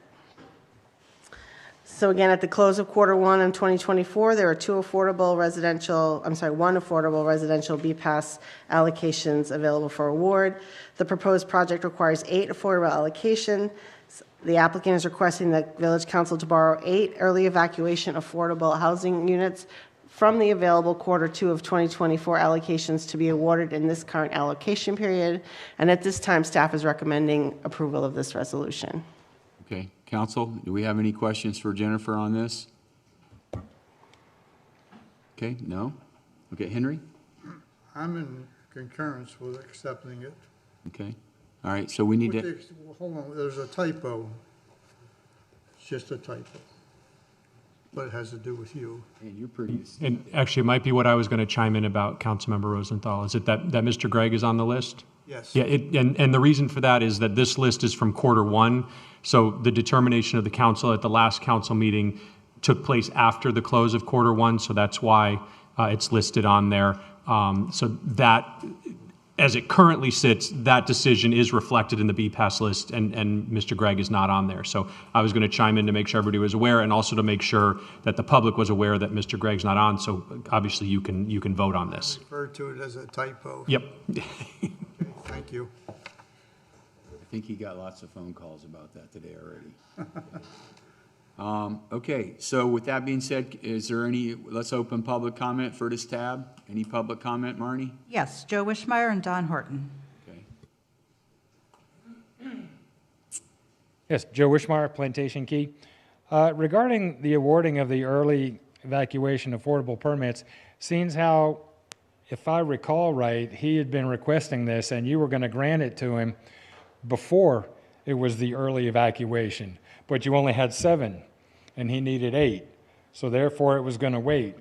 So even though it's going to be early evacuation, I believe that he does meet those requirements that is required for that. So I would wholly support that you passing this tonight. Thank you. Thank you. Don?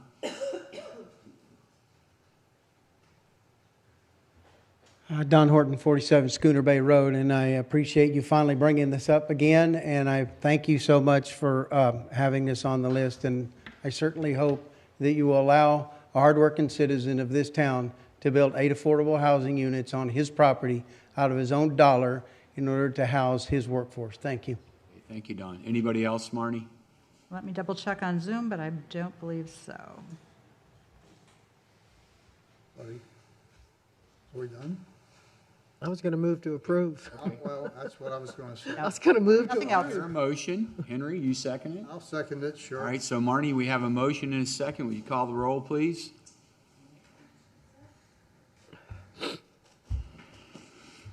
Okay, Vice Mayor Sharon Mahoney, Yes.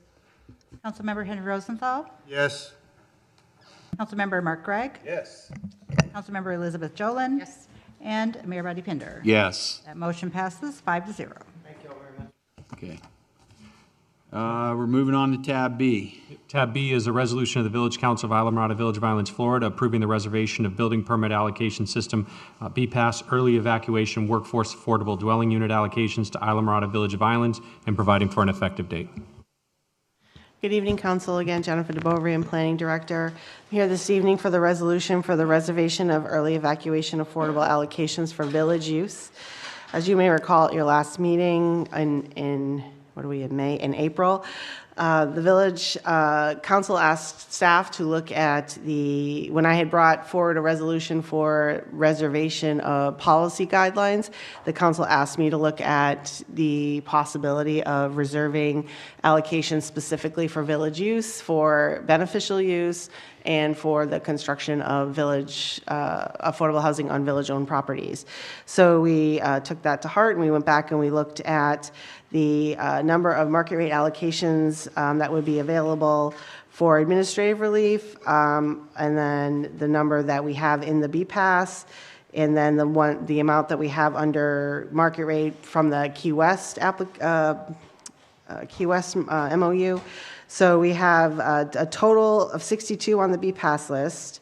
We have 23 available for administrative relief. We have 10 market rate available from the Key West decision, which leaves 29 potential available that we would need some kind of beneficial use for. And then as far as village-owned properties, you may recall last October, we brought to you a list of properties available for affordable housing. The council adopted a list of 4 properties. Of those properties, 2 are available and would potentially be available right away for development of affordable housing without rezoning or special approvals. Those parcels would be available for developability of 19 units. Based on that, the staff determined that 50 would be an appropriate number at this time to reserve for village use, keeping in mind that currently within the permitting system within the planning department, we have approximately 115 units, affordable units being reviewed for conditional use permits under review right now that will come to you at a later date, sometime likely this year, for 3 different projects. So we have those in the system. We're proposing 50, so that's 165, and that would leave, that's why I'm a planner and not a mathematician. So let me do that math real quick. If somebody knows it, they can yell it out, but. Thank you. So that would leave about 127, so that's where we're at. At this time, we would recommend approval of the 50 for reservation for village use. Also, we're always open if the council would like to reserve more for village use, that's fine as well. Those were just our numbers that we came up with. Thank you. Marnie, let's open public comment. Is there anybody to speak on this tab? Let me ask Jennifer a question. The 100 and whatever you said, those are for the hotels, right? The Islander and So yeah, Drop Anchor? we have 43 for potential for a vacant property next to the Fisher Inn, 50 for the Islander Creekside, and 24 proposed at Tea Table. Or Sunset, I'm sorry, Sunset Inn. Sunset Inn, sorry. Okay, public comment is now open. Marnie, we have? Yes, Mr. Wishmeyer? Good evening again. Joe Wishmeyer, Plantation Key. This is going to sound a little redundant to your earlier conversations. I'm hoping that I understood it correctly, but as far as the reservation of early evacuation affordable allocations for the village use, with all the concern about takings and future lawsuits due to the lack of BPAS permits, the village should reserve every permit possible until a plan on how to deal with this potential crisis is made. Think of the monetary concerns and the future of this village and its residents and do the right thing. Developers have had their way in the past, and with our current infrastructure with water, sewer, schools, etc., it's time for you to do the responsible thing and ensure our future. So I heard earlier that y'all were talking about reserving all 292 that were left, and I suggest that would be a great idea. That way you're in charge of them instead of anybody coming up and reserving them. Thank you. Thank you. Marnie, anybody else? No, sir. Oh, sorry, Ty. Ty. Hi, Ty Harris, 110 Plantation Shores Drive. Out of those three projects that you heard, I represent the only one that represents new construction. That's the vacant lot just south of Fisher Inn. That's Michael Hooley. The plan is for 43 brand new units constructed specifically as apartments. We've done a lot of market research. Some of those are going to be studios. Most of them are going to be one bedroom, and then there will be some two-bedroom units. I am very concerned with how this council has been moving the goalposts on everybody that we're going to have a problem. He's been in for 8 months. I don't want to have to tell him that now his project is subject to the whims and the politics of Islamorada. I mean, and I'm afraid if you're reserving those units, that's exactly what's going to happen. And the other part of this is that I don't think most of you understand or even really have considered live local. You know, unlike a lot of other development legislated, there's a carve out for the Keys because we're an area of critical state concern. There is absolutely no carve out for Monroe County and Islamorada. And Weiss Rhoda actually has a very, very good presentation on how Live Local works. It's not specifically geared for the Keys, but it doesn't have to be because you're not exempt from it. So when you talk about reserving units, you really need to understand how Live Local works with our area of critical state concern and be very cautious about turning away projects. Elizabeth asked a question earlier that begged how many units does the village need? That number is in our old comprehensive plan, and it was over 1,100. Over 1,100. That's the number. And that's from back then. So that need has only increased. And so we don't want to do anything that's going to call or risk these projects from coming into fruition. It's one thing to convert an old hotel because you're going to build new units for tourists and hotel units. It's a whole nother project when you're taking on the risk to build an entirely new building where your return on investment isn't going to be in a year or 2 years. It's an investment in this community where you're probably not going to see a dime of profit for the first 10 years because of high construction cost and high cost for the land. So please don't do anything that would discourage these other opportunities because there are other properties that may want to do this. And what's the purpose of reserving them? The county's trying to reserve them because they want to convert them into something else. And then those would be units that could be traded off to settle takings claims. Those units right now, as they sit, cannot be used that way. They're contemplated to be used in an apartment in multifamily buildings. So how are you going to give one to a single family owner? Because they wouldn't qualify under the conditions that are attached to the early evacuation units. So what the county is going to do is try to convert those to something else. We actually need the units. Our comp plan says we need the units. Please don't throw any more uncertainty into this mix, because these people watch these meetings. And I've already seen hesitation to invest in Islamorada and reinvestment in Islamorada just because they see how this council acts. And it's not aimed at any one of you. It's just what the overall perception's like. And affordable housing is one I think that we can all agree on. This is one where, this should be a win for everybody. So let's keep it moving, and let's make sure it's a win that all 5 of you can be proud of. Thank you. Thank you, Ty. Marnie, who's next? That was all I have signed up for. Okay, all right. Okay, so come on, Alina, but from now on, you got to fill them out before the tab we start. It just came to me when everybody else was speaking. We talk about affordable housing units, and we know that there's a couple of large complexes in the works. I want to make sure that affordable housing, I believe, is supposed to be checked on a yearly basis by Gorman or whoever is operating these.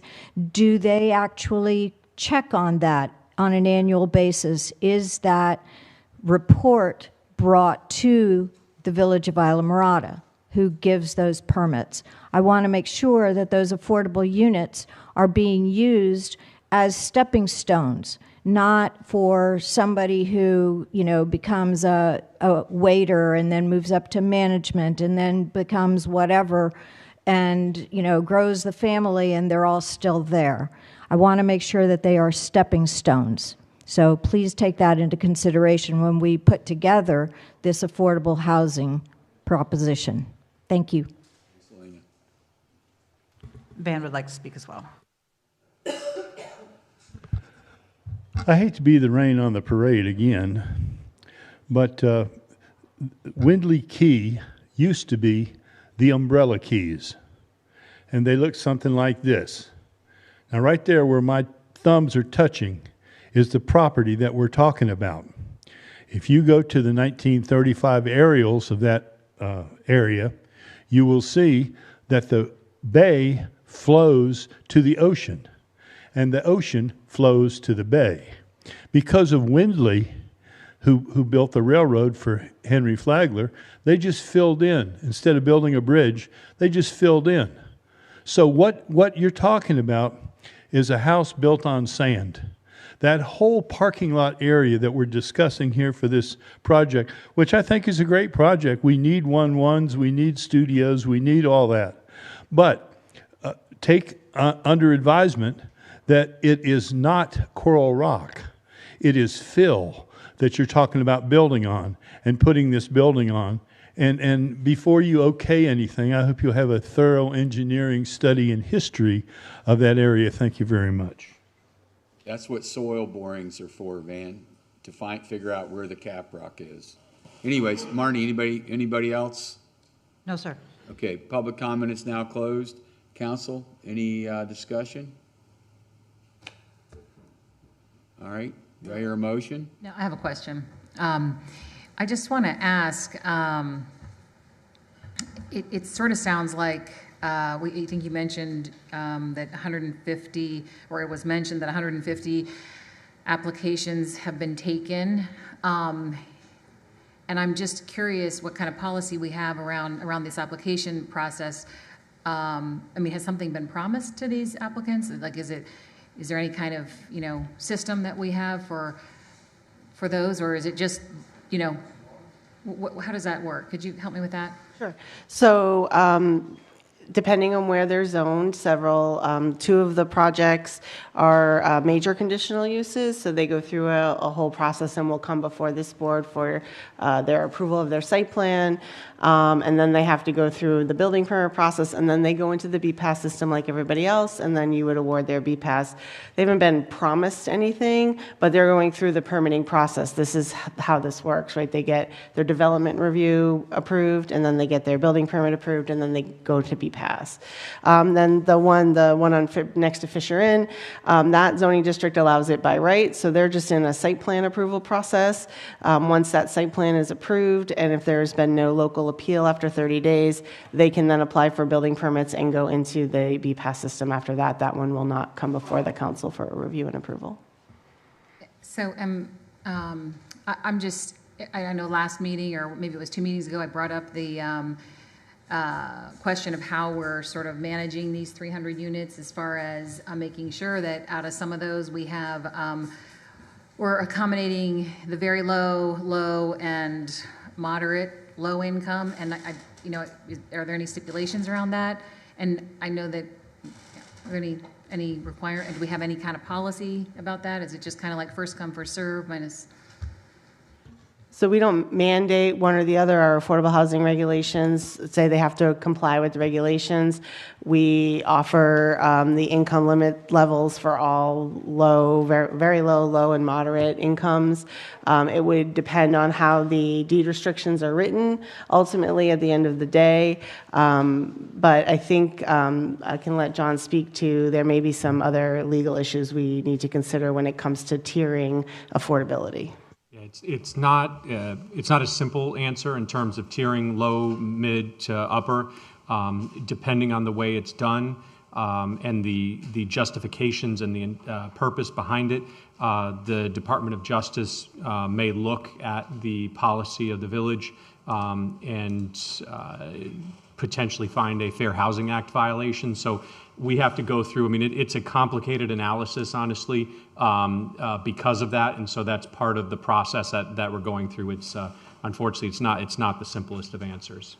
Well, I know that we do complicated things, and I know that in our community we have a real range of income levels. So the people who are providing daycare and cleaning toilets and being housekeepers actually are very low income, and I know that you look for direction from the council to look at that as we put some parameters around the use of these 300 early out affordable housing. That is something that I'd like to suggest that we give direction for, because of the wild disparity we have in income levels here. That's an important category, and while I respect that it's complicated, I have a feeling that we're capable of figuring that out. And this, I just would point out, is one more element that is a little frustrating because, anyway, yeah. I would just say I think that's part of what is going to be coming before the council from planning. Obviously, planning, and we're going to be planning. The manager, legal is going to be all working hand in hand, and I think that's going to be part of the process coming before the council that we were talking about before, the August, September, October process. Yeah, I mean, my intent when I said it was complicated isn't that it's not something we can't deal with or address, but it's something that obviously will be part of the analysis, and we need to make sure that anything that we recommend we can legally defend, and that'll be part of that process. Okay. Well, then I would like to move forward with suggest with a motion that we reserve 292 of these early affordable housing allocations rather than the suggested 50 for consideration in this larger analysis. So just to be clear, what we're asked to do is reserve 50, and I don't see justification for that. I'd suggest that we reserve, the motion is to reserve 292 instead of the 50. I want to say that of the 3 people who have already been promised, 2 are hotels, and they're asking for those to enlarge their hotels, basically, correct? Yes. 1 isn't. So I have a problem. Yeah, so I have a problem with saying no to the person who's building a complex for affordable housing and not so much for the hotels who are just going to increase the size of their hotels. I mean, does that make sense? Well, they bought the room so they can move the transients to their property. Yeah, I know, but there's still profiting. Right, You know. right. I mean, More so. nothing has been promised to anyone. Jennifer just said that nothing has been promised, and I believe her. This is, and I personally don't have, I have no idea what is out there for what the people who are asking for permits. This is simply a policy, like. Yeah, but we're back to the same thing, where now we've led these people down this path, and here we go again. Okay, John, go ahead. I was going to say, in terms of dealing with applications that might be pending or coming forward, reserving them doesn't necessarily mean you can't also then release them for applicants. And as I think it might have been Mr. Harris stated, there is the Live Local Act that not all developments are covered or fall under the Live Local Act, but if they do, obviously we would have to address that on a development by development basis. So I would say, I just want to, if there are applications that come forward, we would have to deal with them under the Live Local Act. We will. If there are applications that come forward, it doesn't necessarily mean that the village also can't, release the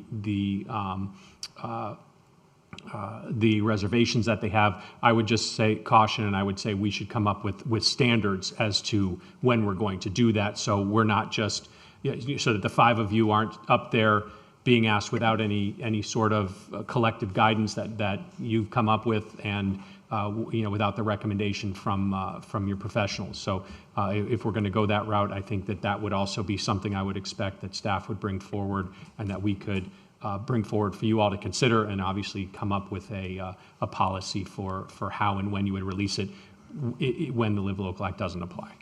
Mr. Cole? I believe council mentioned what I wanted to mention right at the end. He said, if the Live Local Act doesn't apply. So I think, and correct me if I'm wrong, he's suggesting that if an application comes forward with Live Local, that we would be, by policy, directed to entertain release of them for that type, and then develop criteria for any that are not Live Local. John, if you can clarify that, just to be sure I didn't head off in the wrong direction, because I think the Live Local piece is an important element. Is it automatic? Is that a criteria that comes out and we're willing to release an allotment, or is it less certain than that?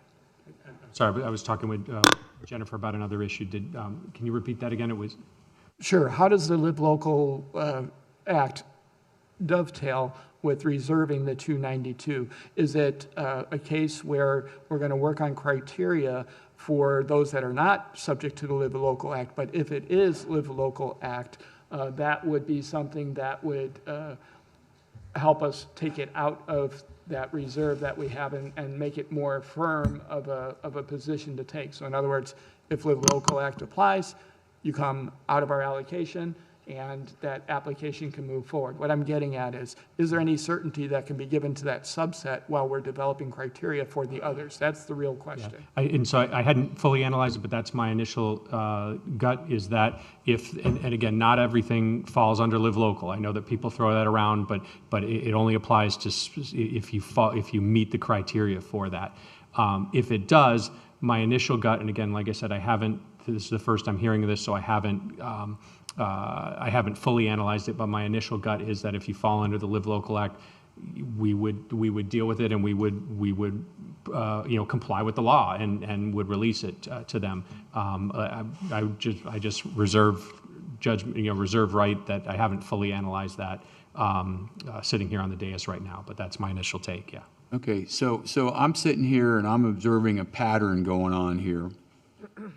That everything, our staff has made recommendations, and we are going against what our staff is recommending several times tonight already.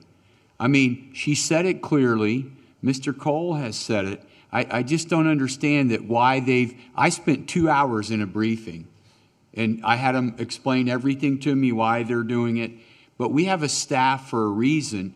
So to me, we're just, all the time and effort that they have had to put into this to prepare for this meeting, and we're challenging everything that our staff, when I've been reading these things, it says recommending approval. And then we want to come back and second guess them. But why don't we do this? Why don't we communicate with them why they are doing the book so they're not wasting their time? Because I feel like we're just wasting time by having our staff that's doing their job. They have a manager, we have an attorney, and I don't understand it. I mean, unless I'm reading something wrong, I go by that recommendation. And if there is a red flag, if there's something that's not right, we could talk about it. But this is a major pattern tonight and the other night that is just, do we not trust our staff, guys? What is, I don't understand this. Can I make a Sure. statement? When we had this discussion earlier, not on this item, but about the other items at the end, and we decided to defer those, and there's different reasons for that. This is distinguished in my mind because it doesn't involve any environmental issues, and it does involve a mandate from the state to provide affordable housing. I mean, there's no mandate for us to issue a permit in a hammock. You see what I'm saying?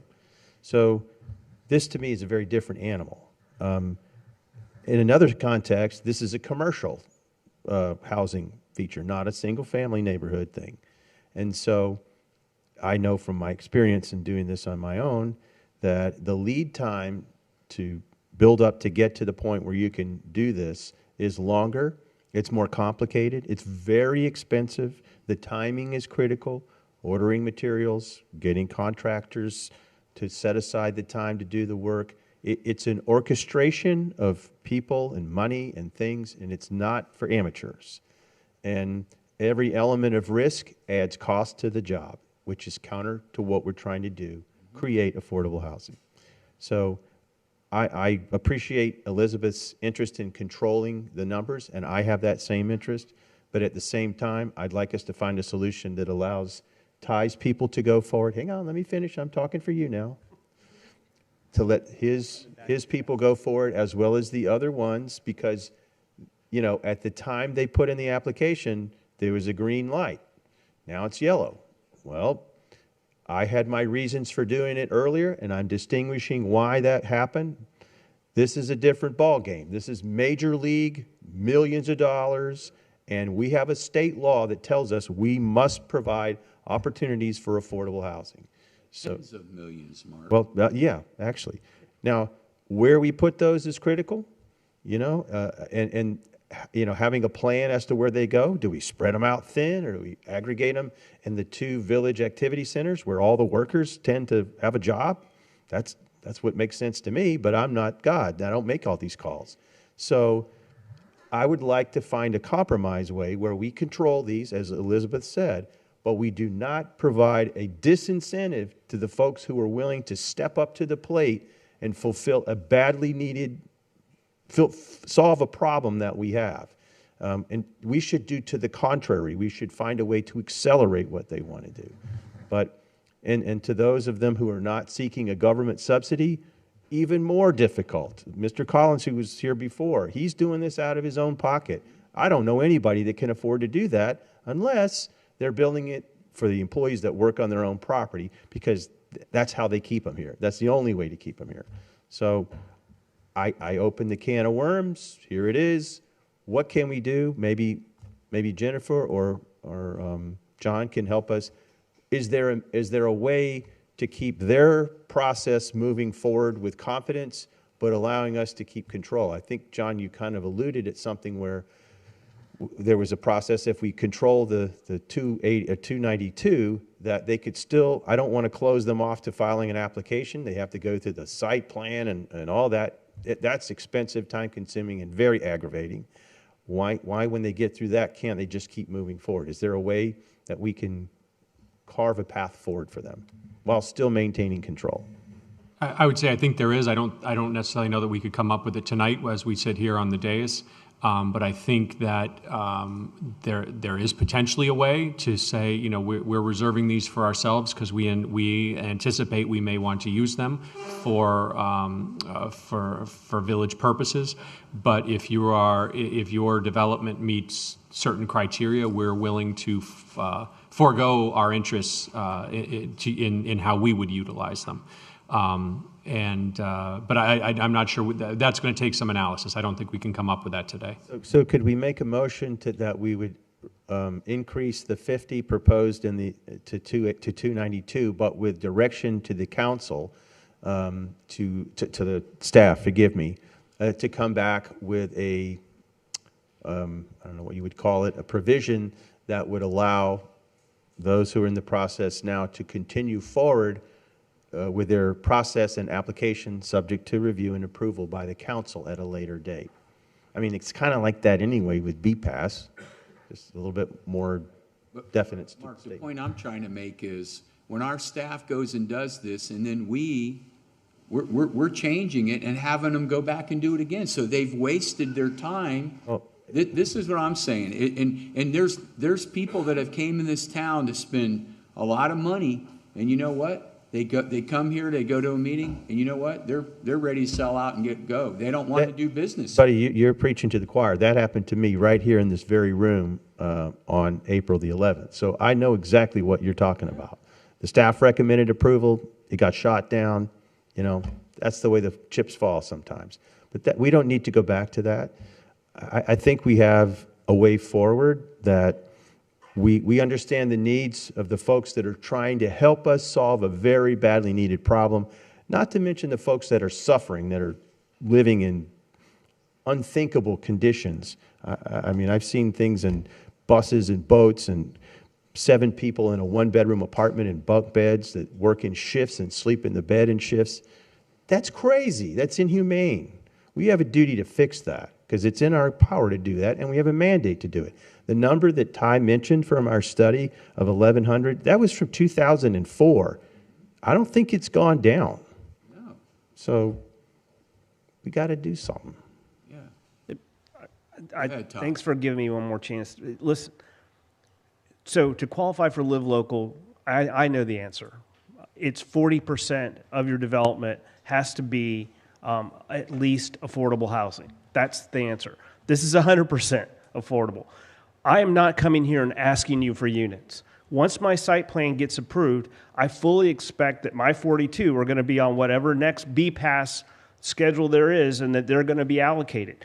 The fact that this is going to be the first time that we're going to have to deal with a state law that supersedes local ordinances is going to be a little bit of a challenge, but there's nothing that's going to require me to come back. As long as those units are available, I get my 42. Because my client's not going to want me to have to sit up here and sweat out whether or not you're going to allocate the 42 or try to drop a condition on them that's different than what we've already applied for. So once I get the site plan, that sign's going up, there's going to be the 30-day appeal period, and then I expect to be moving forward with my building permits. Thank you. Thank you. You know, and I mean, it sounds a little threatening from Mr. Harris. I'm sure he doesn't. That's from the state, Elizabeth. I'm sure he doesn't mean that, but I think it's our job to work in the best interest of our community, and it's not unreasonable to withhold and make a plan for how we want to see these units used. And if our planning department has promised something to our community, I mean, we have no control of that. And the reason that we're not putting our input into what's being presented by our planners prior to the meetings is because we're not allowed to. I can't go in there and tell Jennifer what I think she should be doing. So we comes to the meeting, and then we have our conversation, which is what we're doing. It's how the process should work. You have Mr. Cole, the manager. You can go discuss with him and ask him, or you can meet with him and Jennifer and discuss what you want to talk about. That's what the manager's for. Go ahead, Mr. Cole. Just to clarify one thing, the planning department, neither Jennifer nor her personnel have made any promises of affordable units, and that was mentioned earlier in our conversation, so I just want to clear the air on that topic alone. She doesn't have the authority to do it. She only has the authority to tell people what the code allows. And that is my understanding of what has occurred. Yeah, okay, so do I hear a motion yet of what we're, I have a motion on the table right now. There is a motion on the table. okay, I haven't heard a second. Do you know what the motion is? Yeah, 292. I'd like to try to move forward that, but with a tail on it that addresses the concerns, that doesn't spook off people from wanting to. How do we do that? If we can. Yeah, I don't know. I'm there. I mean, I don't know. Is someone here should know how to do that. This is not to spook off anyone who intends to build affordable housing, but it is intended to allow the village to have the village, not the actual.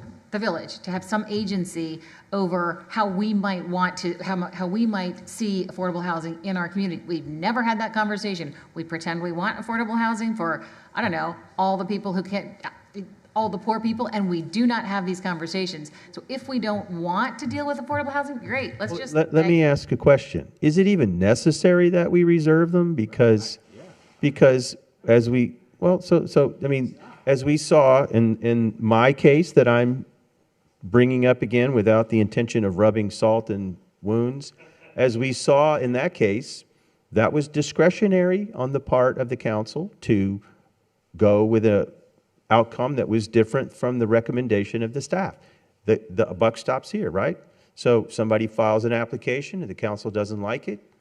Even if the game is wide open, it can be killed at the last minute, as we saw. So what do we even really need to do this? And maybe Jennifer or John, you can speak to why the county is holding back their 300 early affordable housing units. Maybe you could speak to that. I mean, I can't speak to why they are. I Do you have any ideas? No, So there's a Commissioners couple made of things. There's a couple of things that this is very tricky. And Mr. Cole and I think you and I were the ones that attended the county's presentation in Key Largo a month and a half or so ago. And the county has this very clever strategy to, in a manner of speaking, convert the workforce units into an allocation that could be used to satisfy a takings claim. I'm not clearly able to explain how that magic trick works. It's a black box. It goes in affordable. It comes out in a takings claim setting to satisfy that. I mean, maybe a judge approves it. That's how it happens. I don't know, but they're super smart. Some of the best lawyers I've ever seen in land use, and they figured it out. So I'm going to go with their thinking. And it's important, isn't it? That's an important little clever trick that hasn't been analyzed because we're now at this point where we are in a position to bankrupt our community with takings claims. And this is a solution that the county has, and that is why we just voted to have an analysis. That's why we did that. Well, I think, to be honest, to be real clear about it, when those allocations were granted to us by the governor, they were intended to solve the problem of affordable housing. And we are taking that a step further to solve a takings problem. So both good causes, but we're kind of turning this around into something it's not. And is that a good thing or bad? Hey, I don't know. That's for the next council to figure out. The irony in the conversation when we talk about affordable housing is that none of us are insisting on looking at the rate at which these houses are affordable. They aren't affordable.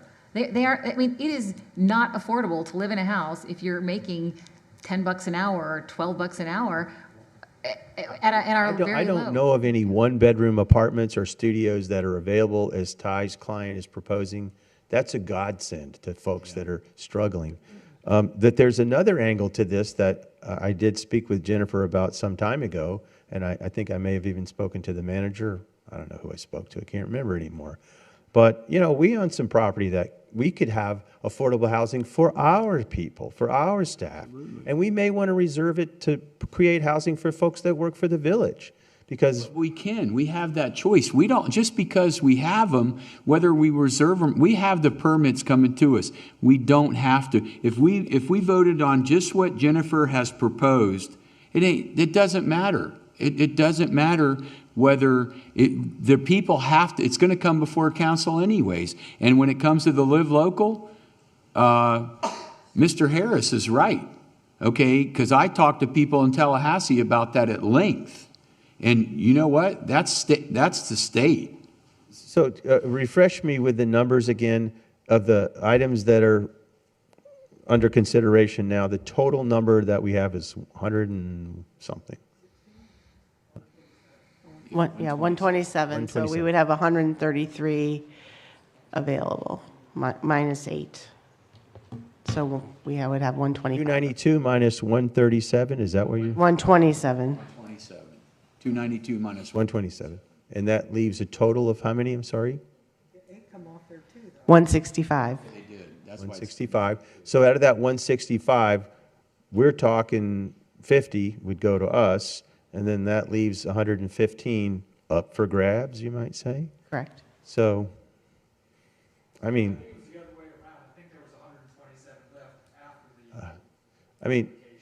maybe, Elizabeth, we find a middle ground. It's not, I think if everybody's equally unhappy, that's fair.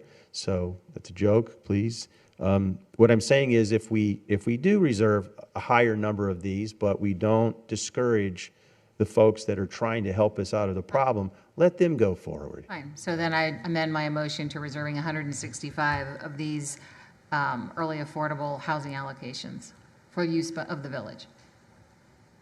Are we there? What do you think? Jennifer, is that a? I didn't hear what you said, I'm sorry. 165. Reserved for the village. Reserved. Fine. Are we okay? And those would be included in this analysis that's going to be performed that we referenced earlier. I'm not sure if anyone. I don't know how many people are going to be getting to the point of us having to seriously consider issuing a permit between now and October.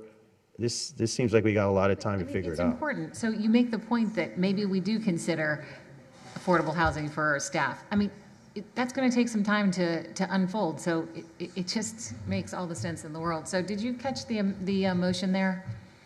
Anybody? Yeah, Yes. so it was a motion to approve the resolution with the amendment that it's reserving 165 units for the village. Okay. Which would go into the those Yes. units would go into the analysis that we've asked for earlier in the meeting? Yes. Okay, so I hear a motion. Do I hear a second? I'll second. Okay, Marnie, we have a motion and a second. Call the roll, please. Councilmember Elizabeth Jolin? Yes. Councilmember Mark Gregg? Yes. Councilmember Henry Rosenthal? Yes. Vice Mayor Sharon Mahoney? Yes. And Mayor Buddy Pinder. Yes. The motion passes 5-0. Okay, we're moving on to tab C. Mr. Mayor, I'd like to pull tab C from the agenda. You pulled? Okay, all right. So tab C's been pulled, so we're on to tab D. Yeah, actually, yeah, well, I guess it's tab Y from the book. Oh, is it? Oh, but we have the resolution from last night. Tab Y from the resolution that was moved from Tuesday, which is the resolution on the purchase of the church property. Okay, so now we're moving on to Y? Yeah. Okay, the church. Okay, let me go back to Y. All right. And I'll read the title, but as you all might recall, when we got here, I mean, literally hot off the presses, and in fact, Vice Mayor Mahoney even commented that it was still warm. I was able to bring a copy of the approved agreement. We do have a signed agreement from the church, and made other ones available to the public up with the clerk as well, and they were uploaded into the system before I came over here. Apologize for it being so close to the meeting. We've been working diligently with the church and with their attorneys and their representative, both Rob and myself and Lily from my office, and we're able to turn this around in pretty quick order. But obviously, we were hoping to have it done quicker, but we at least have it.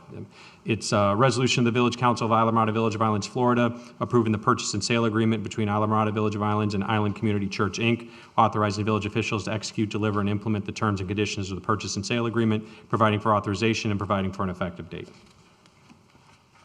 Okay, so is Jennifer, you have something about that? No? Mr. I Cole? do, Mayor. Yes, sir. The proposed purchase price is $3.995 million. It's going to be funded with $1.5 million in an unrestricted fund balance and $2.495 from our capital fund. The intended use, public purpose of this property has thought to be a potential updated Islamorada Public Library. We would be working in collaboration with Monroe County to pursue that goal. There's the potential also for a community center, depending on the outcome of the conversation with the county. So we've been working diligently with church personnel. The appraised value, I'm not sure if I said it, it appraised at $4 million with the zoning as it currently stands. As we know, the church was seeking a rezoning to highway commercial, and our appraiser looked at the value if that were to go through as well as a hypothetical. On a hypothetical of it being rezoned to highway commercial, it came up with a $4.4 million appraised value. And as we understand it, there was a competing interest on this property. I believe it was a national pharmaceutical chain. So this prospective purchase, if approved by council, would again provide opportunity to explore a public library while at the same time maintaining control of that site for public purposes. Okay. Council, any questions before we move on to public comment? All right, so Marnie, we're gonna, okay. I apologize, Mayor. Attorney Quick brought one other thing to my attention. I should mention there is a post-occupancy agreement that goes with this. The church would continue their operations for a period not to exceed 1 year while construction of their new facility continues. And they would be responsible for all utilities, all costs associated with the building, routine maintenance. If there's a major repair, they would either choose to make that or perhaps terminate occupancy if they were unable to do so. Okay, thank you, Mr. Kroll. Marnie, public comment is now open. Okay, we have Van Cadenhead, followed by Joe Wishmeyer and Alina Davis.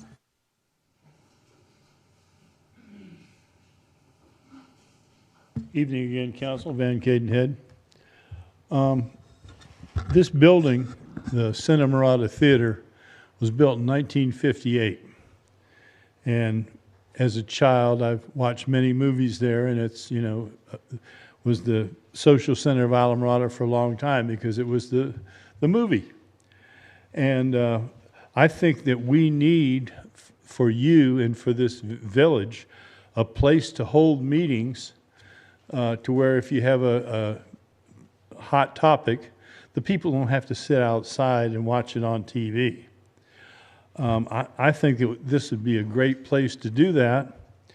I disagree sharply with the fact that we need a new library. I do not think we need a new library. We have the Helen Wadley Library, which has been a mainstay of this town as long as I've been in this town, which is my whole life.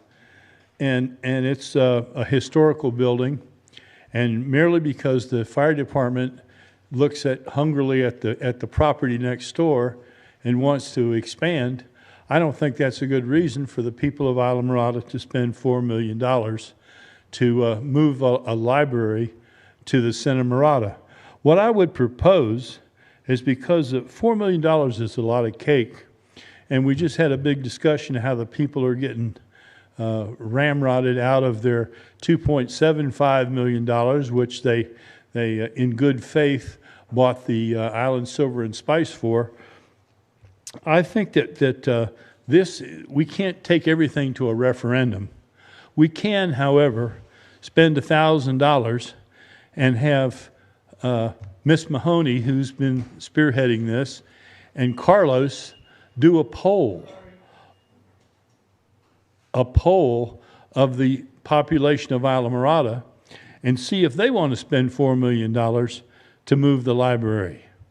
Now, I think that it would be just the amount of money involved. $4 million is twice almost what Island Silver and Spice was, and we did that off the shooting from the hip. And I really don't think we should do this. I am totally in favor of us keeping control of that property, but we need a place to meet You all could have offices. There could be other offices. They could put moving planning over there, or other pieces of the village administration to that building. It's a great piece of property right on US 1, and it could be. I mean, if somebody wants to spend $4.4 million after it becomes highway commercial and put in affordable housing, because it is actually fronting US 1. I mean, it would be it would be possible to do that there. So rather than close off those possibilities without hearing from the public, Wrap it up, man. without hearing from the public, Mr. Mayor, with all due respect, I think we should have a poll of the people of Islamorada as to what they feel about spending $4 million for that piece of property, and what they think would be a good resolution of the property once we owned it. Thank you very much. Thank you. Who's next, Marnie? Mr. Wishmeyer? Good evening again, Council. Joe Wishmeyer, Plantation Key. I'm a little concerned about this because we're spending so much money, the $4 million, and we don't even have a strategic land use plan. We haven't even figured out what we're going to do with the properties that we own right now. Now, I understand that our utilities department is outgrowing its place at Founders Park. But with other village-owned properties, I believe that other accommodations could and should be made with some of this $4 million. We even get concerned when we have to spend a little money on a playground that is definitely going to enhance Founders Park. We also have many more improvements going to be coming to the park after we continue with that plan when that comes to fruition. We are also just spent $1.7 million on a gazebo. That doesn't seem too wise when even just a thatched tiki hut would suffice for doing the same thing. I mean, how many people would be needed to use this gazebo to make it appropriate to spend that kind of money? With that $5.7 million, I would think that you can make arrangements for utility department needs, improvement to Founders Park with a new plan coming, and maybe even like more pickleball courts due to the popularity and the heavy use of the 3 existing ones, which was voted on and submitted to do that on tennis courts, but then stopped for some reason or another. So please consider the best wishes of the community when spending our money. Thank you. Thank you. Who's next, Marnie? Next is Alina Davis. I believe she is on Zoom now. Okay, Ms. Davis, go ahead. Good evening. Sorry I had to go home. I am really concerned about spending $4 million on this property. As Van said, and as Mr. Wishmeyer said, we've already spent 2.7 on the Island Silver and Spice property. We don't have a plan for that. Why don't we do the community center, the library, whatever you want to do on property that the village already owns? I don't see a need for the village to buy another piece of property, especially for $4 million. I understand Van thinks that we should have some sort of control over that property, but I don't see the need to control property. Let it be sold to whoever needs it, wants it, but why would the village want it? To control it? I don't see the need. I believe that it's a crazy expenditure of our money. And as I've said before, you all are the stewards of this village. And we expect you to be financially responsible. Yes, maybe we can afford it, but just because you can afford a $200,000 car doesn't mean you need it. And maybe a $60,000 car would serve you just as well. And to me, spending this $4 million is just financially irresponsible. Once there is a village-wide, some sort of forward-looking scope, but right now, I just don't see it. We are 7,200 people, and we're going to be spending $4 million on a piece of property, in addition to the 2.7 we already spent. I just don't see it. Thank you for your time. Thank you. Anybody else, Marnie? No, sir. Okay. Council, any discussion? I'll go last. Okay. Vice Mayor, Elizabeth? Well, I'm recusing myself from this. I have a conflict of interest. Okay. Henry? What did you say, Elizabeth? I said I'm recusing myself from the vote. I have a conflict of interest, so I won't be commenting on it.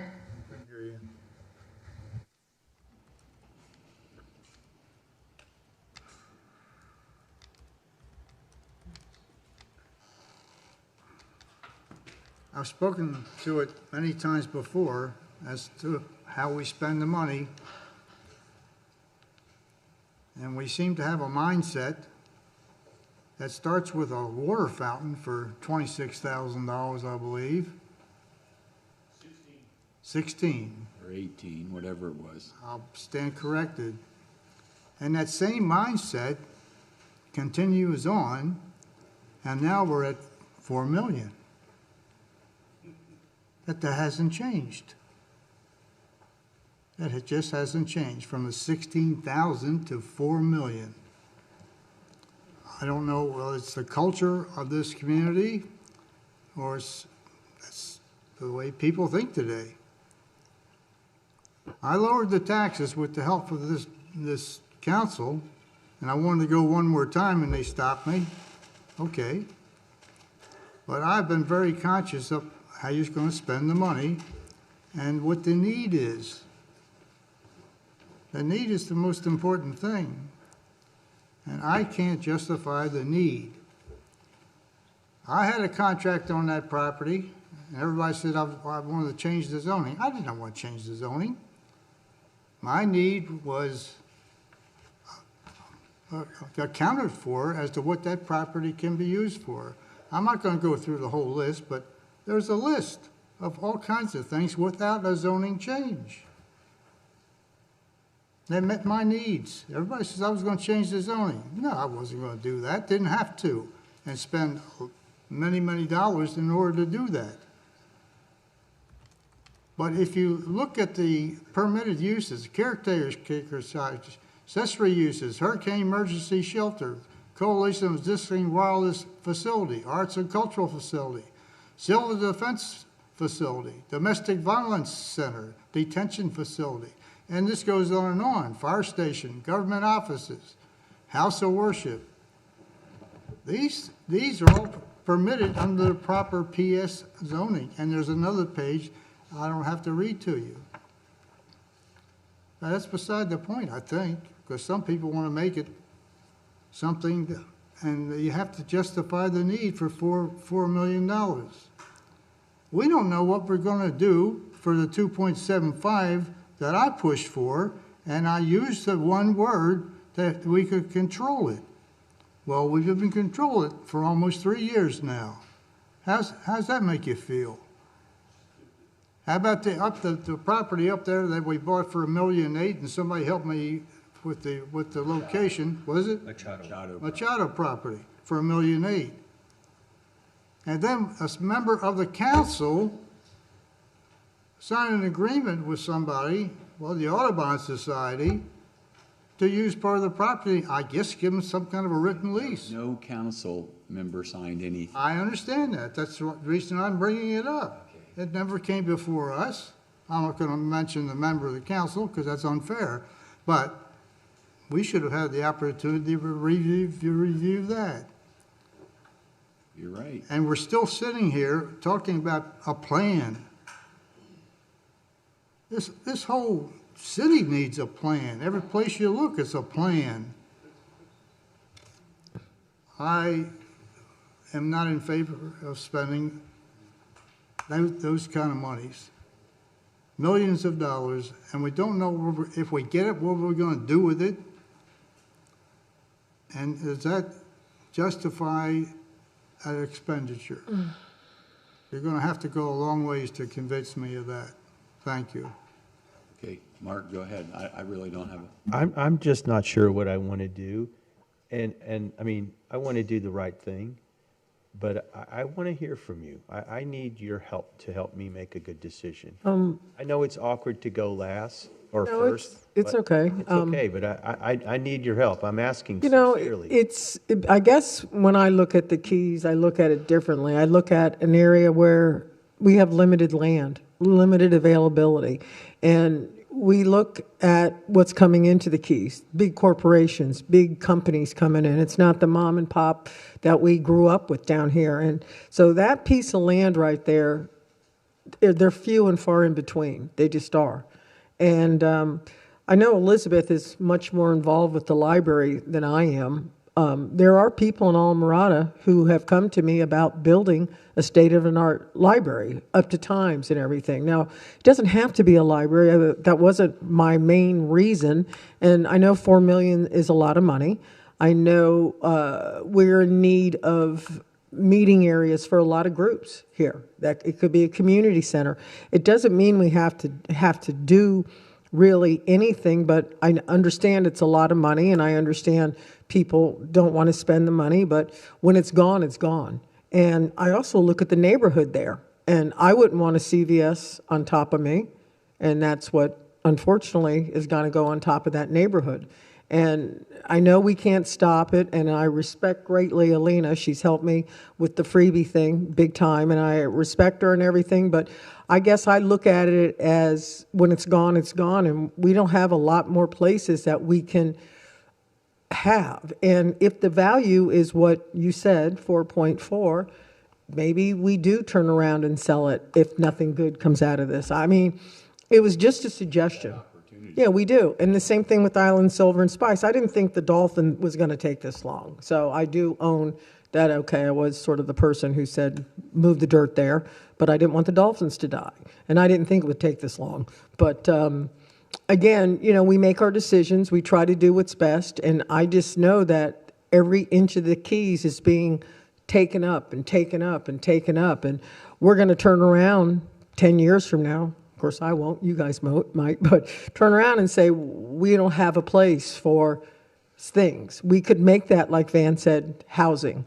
I mean, there's all kinds of opportunities, but to not look at this as a good opportunity for us, I know money, it is a lot of money, so I guess I'm going to see what everybody else wants, and how it falls is how it falls. So. Well, I agree with Sharon. I think that there is limited property here in Alamorada, and you know what? If we don't save some of it for future things, and if we buy it and we don't sell it, I mean, we don't do anything with it, we can always sell it, and we can put some conditions on that. Okay, but I'm not for having more box stores in Alamorada. I don't know about you guys. I didn't even want Publix. Okay, I mean, it was a sad day to see. That's one thing about Alamorada. It was not. I mean, growing up, we used to go to Food Fair and Marathon, or Winn-Dixie, or whatever it was in Homestead. And you know what? Huh? Yeah, well, Trading Post was here, but not, you know, yeah, you shop there, but, or Payfair, but it wasn't like, you know, we still had food to eat. Okay, Pouchers, yeah. I mean, we had little mom and pop stores that were, you know, cut meat, and, you know, then you had whatever in Key Largo, Monty's Market, and the Key Largo Shopper. But, you know, I'm like Sharon, man, whether it was affordable, whether it's offices or what, but we don't, are we just going to let it all be, you know, businesses like Marathon? You know, it's just one after another. I mean, you know, whether it's Office Depot or whether it's Divers Direct, or whether, that's not what Alamorada is about. The families want to come here and they want to ride their bikes down the road or the old road. the same people have been coming into Islander for 50, 60 years. You know, same people come to Chica. Many people that own houses here right now that I've met at Chica, they came and stayed at Chica, and they live here now full time. So, you know, I think there's a lot to be said for keeping it unique, keeping as best of the character as we can keep it.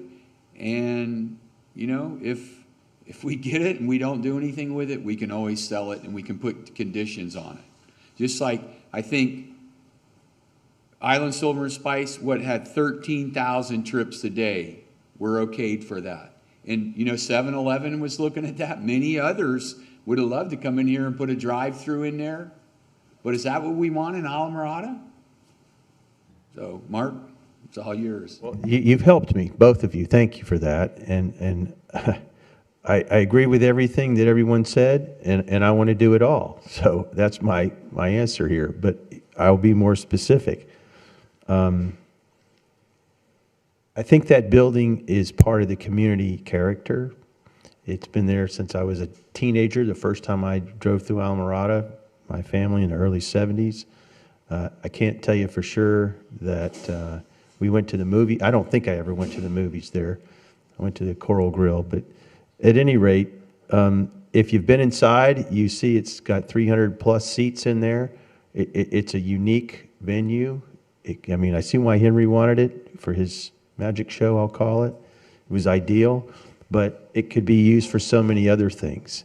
I think it's worthy of preserving it and keeping it.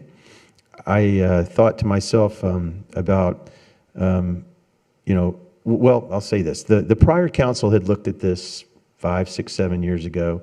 I wish Deb Gillis were here. She could give us more detail. But what I recall from that, and I remember speaking to Ken Davis about this, is that they investigated it, but the cost of converting the building to their intended uses, it was prohibitive. And so they walked away from that. I thought that maybe they don't have to tear it down and rebuild it to the full-blown modern standards of the ADA, you know, handicap standards. I think it could be declared as historic. And I have restored 4 buildings in a historic district in North Florida where I have property on the National Register. And what I recall from that experience is that there is a limitation on what the law requires you to spend to upgrade to those standards. I remember it being 20% in my case of your budget, and that was a doable thing. And they don't require you to do things to destroy the exterior of the building. It has that appearance. The features on the inside don't necessarily have to be altered that would ruin what we all love there about it. So I could see going forward with this if we made an effort. If we can investigate that, I mean, John's firm knows about this, I'm sure. Even the manager has done this in other venues. Chicago and New York have loads of historic buildings. They're older than we are. I'm historic, by the way, because I think the standard is 50 years. You have to qualify. So some of us are historic already. We can identify with that.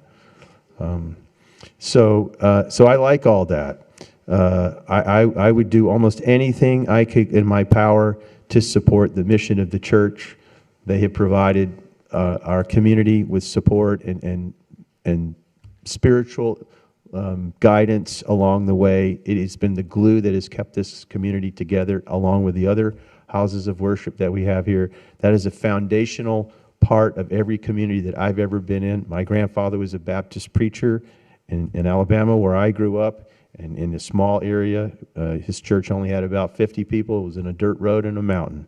And what he did and what that church did for that community, when they needed things, when someone died, when someone got sick, when someone had a baby, that I see that here on a grander scale.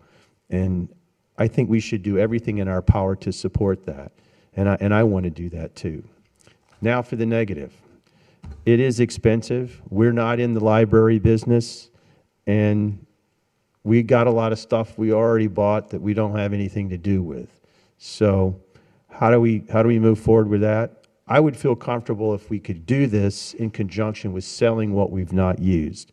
We have something, we have value on those, we call them the Machado properties.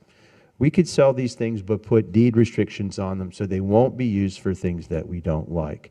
If we don't want to put a 7-Eleven or a donut store or whatever on Island Silver and Spice, when we sell it, we put that in the deed restriction. It's stronger than zoning because it's a contract, and they can't do that. And if they do, we jerk it back from them and it's ours again.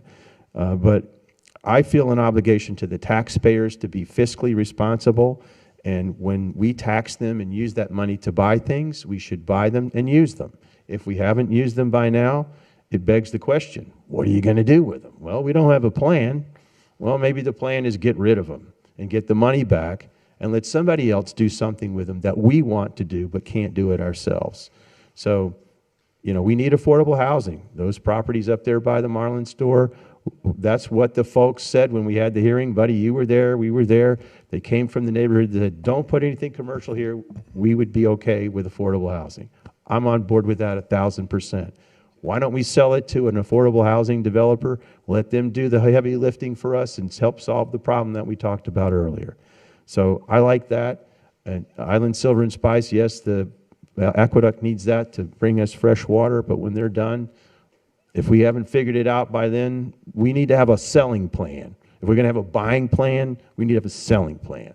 You know, if we were the CEOs of a company traded and we were buying things and sitting on them, they would vote us off the board for you know, not producing a dividend. You know, we got to produce a dividend. It's a benefit to the community. So sitting on idle taxpayer paid for investments is not the way to go. So, you know, can we buy this and agree that we're going to sell some stuff?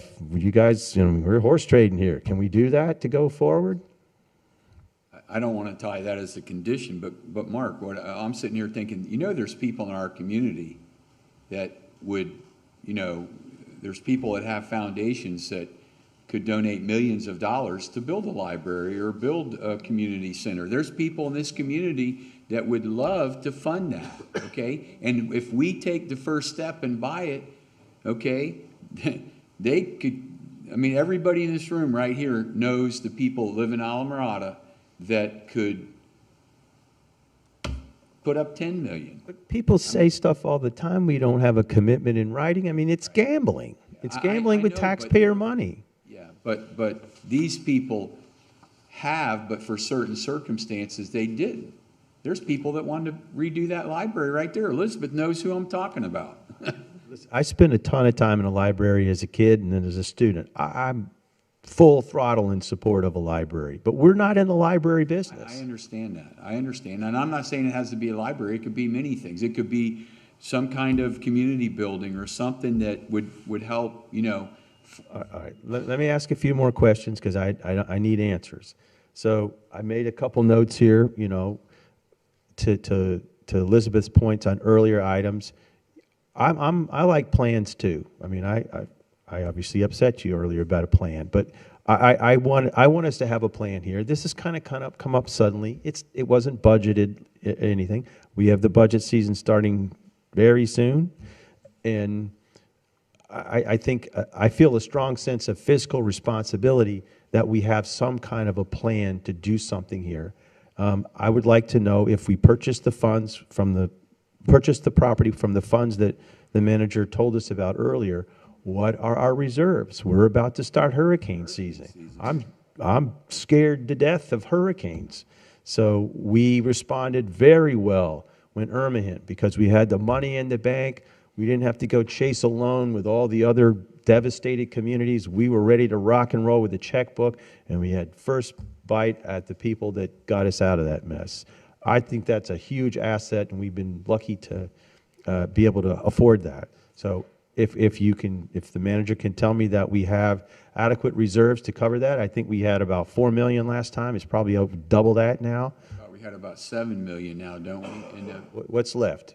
I don't have the exact number here in front of me, but I did have this conversation recently with the interim finance team that we have, and I believe that number is over $8 million for a hurricane reserve, and I went so far as to check some other communities in the Keys and beyond in terms of their reserves, and I found, for instance, that Monroe County, they don't use a percentage of their budget, they use flat 10 million. So the county has a $10 million hurricane reserve while we have a little over 8. So if we're using that just as a pulse as to where we're at, I'd say we're looking pretty good on that standard. And in terms of unrestricted fund balance, our target's about 3.29 million, 3.3 million.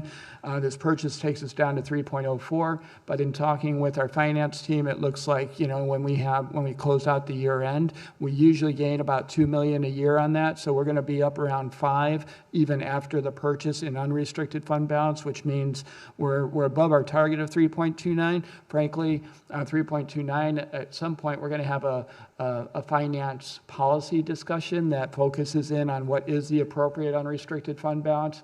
Personally, I think we could be a little bit higher than 3.29, but again, at 3.04 after purchase, assuming we hit that general target of about 2 million coming at year-end closeout back into unrestricted fund balance, that would put us at 5.04, which is over our long-standing target of 3.29, if that answers the question, sir. It did, very well. Well, Mark, here, I'll make a deal with you.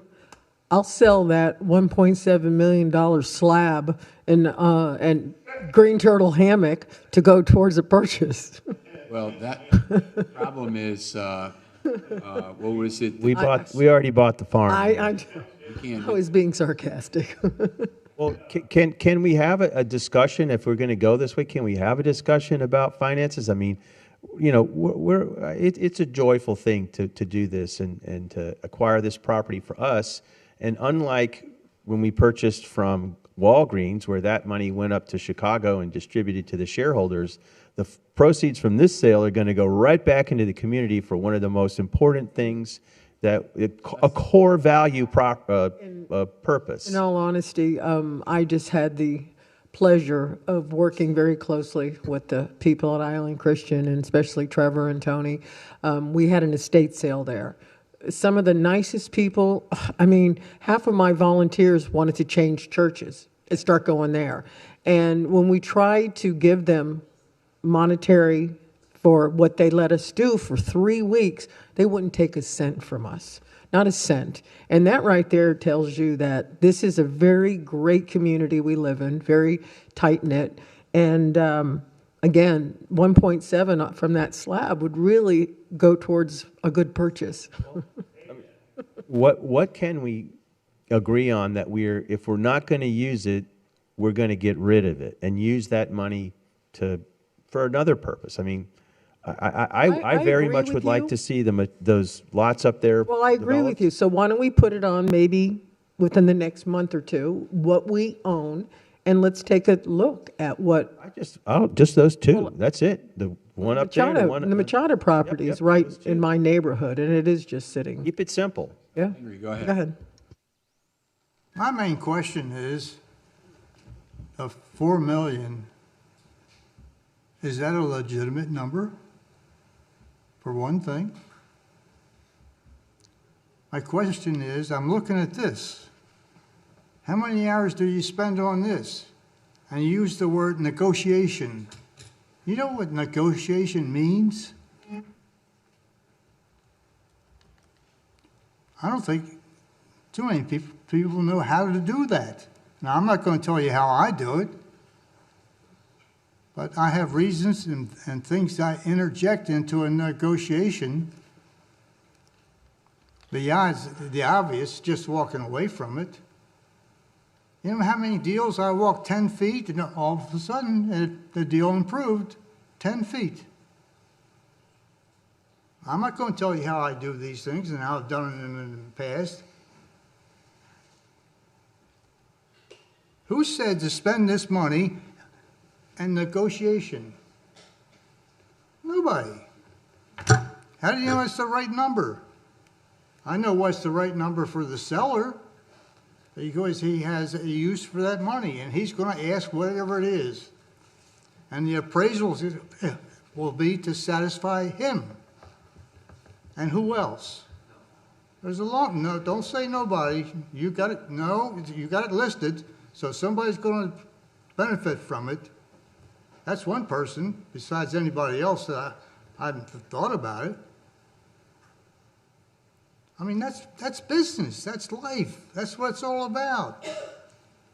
And just because somebody says it's worth $4 million, maybe it's worth more. I don't know. I had a contract on that property. Did anybody say to me, what did you find wrong with that property?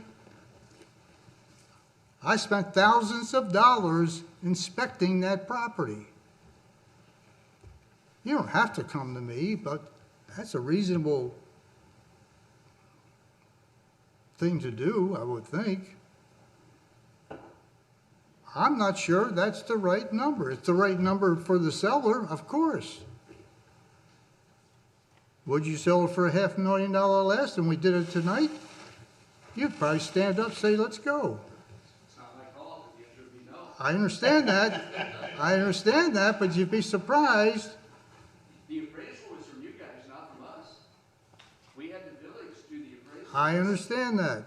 So this is not our appraisal, this is your appraisal. I know that, and I'm not very happy with that either. So what are you saying? Well, I'm just not. I mean, business is business. Take it out of the hands of government. That's the worst place to conduct business. Government is one thing, and business is another thing. But you know the good thing, Henry? What? This money that they're getting is going to go not even a quarter of a mile I down the road. don't care about that. If they bought a property But you in know Homestead, what? I don't care. I know, but when somebody gets hurt, you know what? Everybody comes to the rescue and helps. That's one thing about Alamorada, okay? There's unity in the community that people reach out and they help each other. You know, it's... I agree with you. I understand. I've been here damn near 60 you years know what? myself. I don't want another box store there. I was upset when Burger King came here. I'm not suggesting that either. But how do you know that's the right number? I know if you get the zoning, it's the right number. No question about that. In fact, if you get the proper zoning, that is not the right number. It's a higher number. Yeah, go ahead. I don't know. I have to say what I have to say. So Tony Hammond, 246 Jasmine Street, or 83250 Overseas Highway, whichever way you want to look at it. In 1970, early 70s, first year I started teaching at Cross Shores, Colleen and I were teaching, and Elena Jimenez called and said, there's a house you have to buy. And I said, Elena, we're making $8,000 a year. We can't buy anything. She said, you can buy this. So she took us to a house. The bank was about to foreclose. We paid $28,500 for it.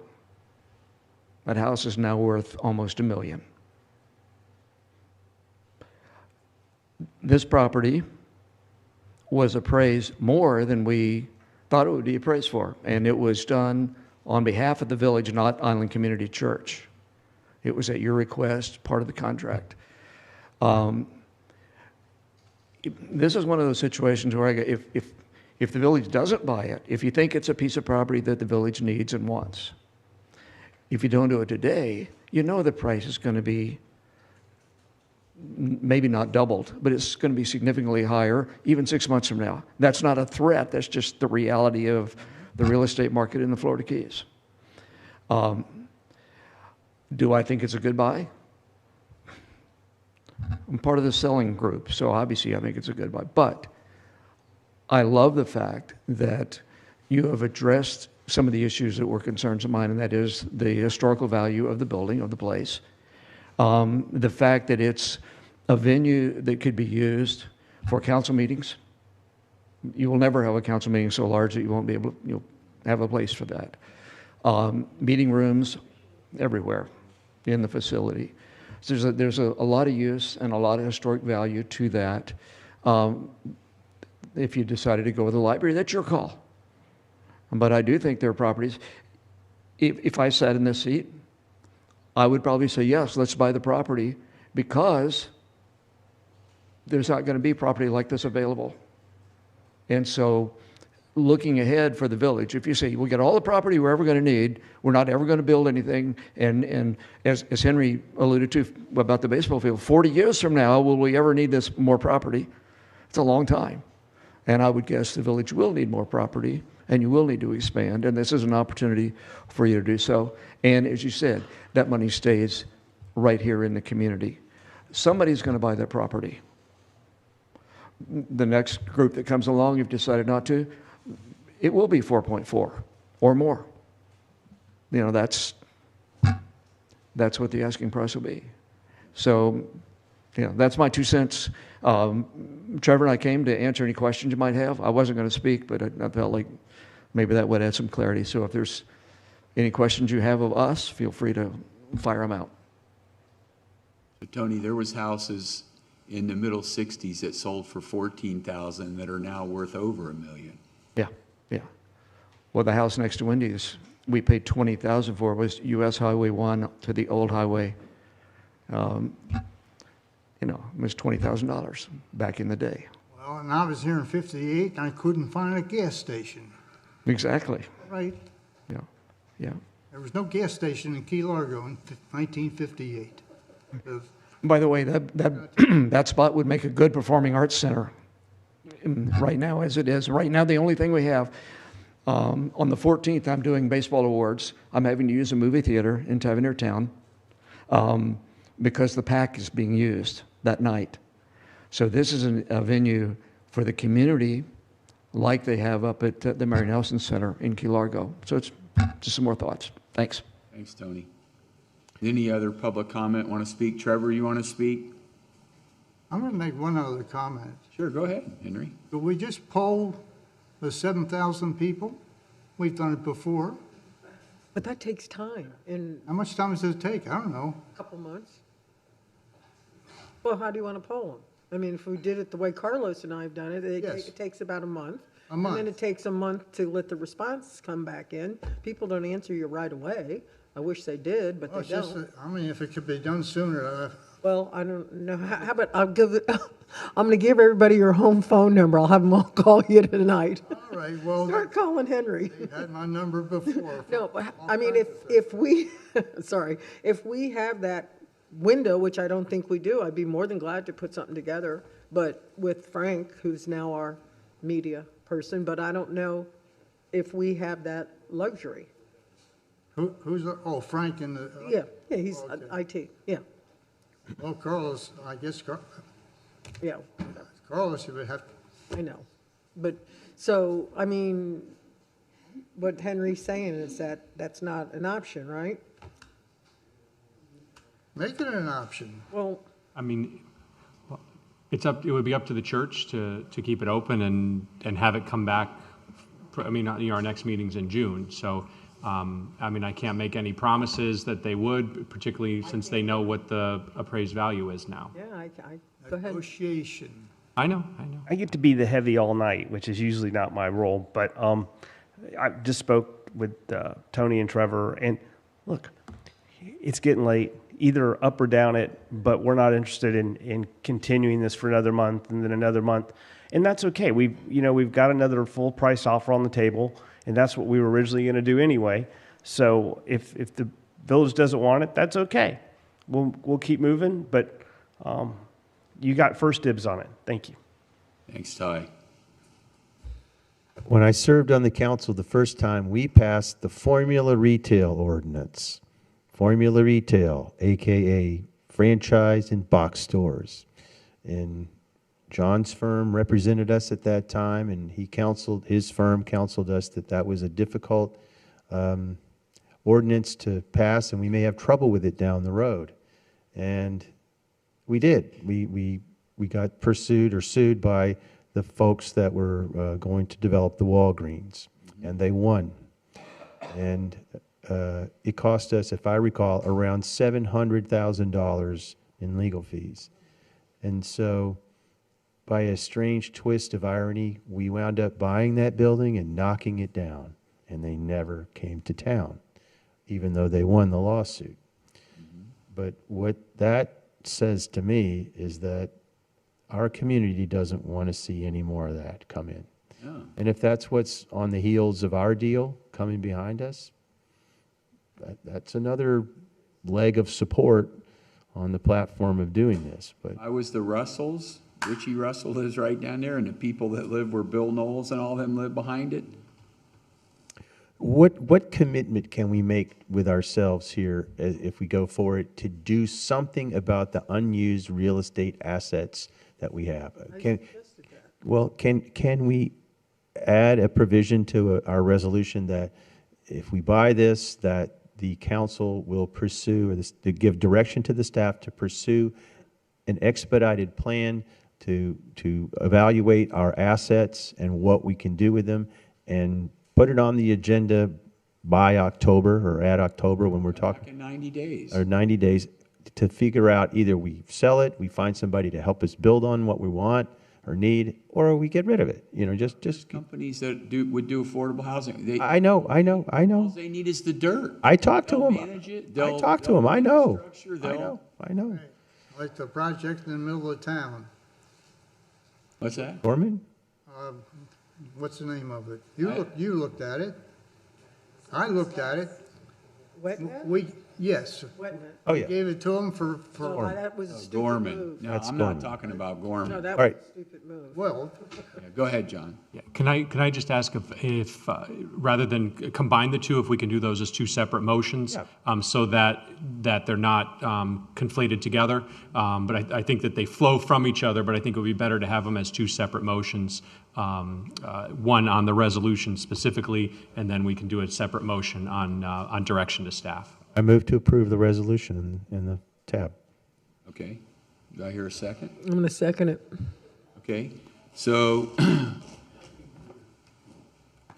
is there any other further public comment before we move on, Marnie? I don't have anyone else. Okay, because we had public comment already when Van and Mr. Wishmeyer and them spoke. Okay, so we have a motion and a second. Call the roll, please, Marnie. And Miss Elizabeth Jolin has recused herself. Councilmember Mark Gregg, Yes. Vice Mayor Sharon Mahoney, Yes. Councilmember Henry Rosenthal, no. and Mayor Buddy Pinder. Yes. The motion passes 3-1.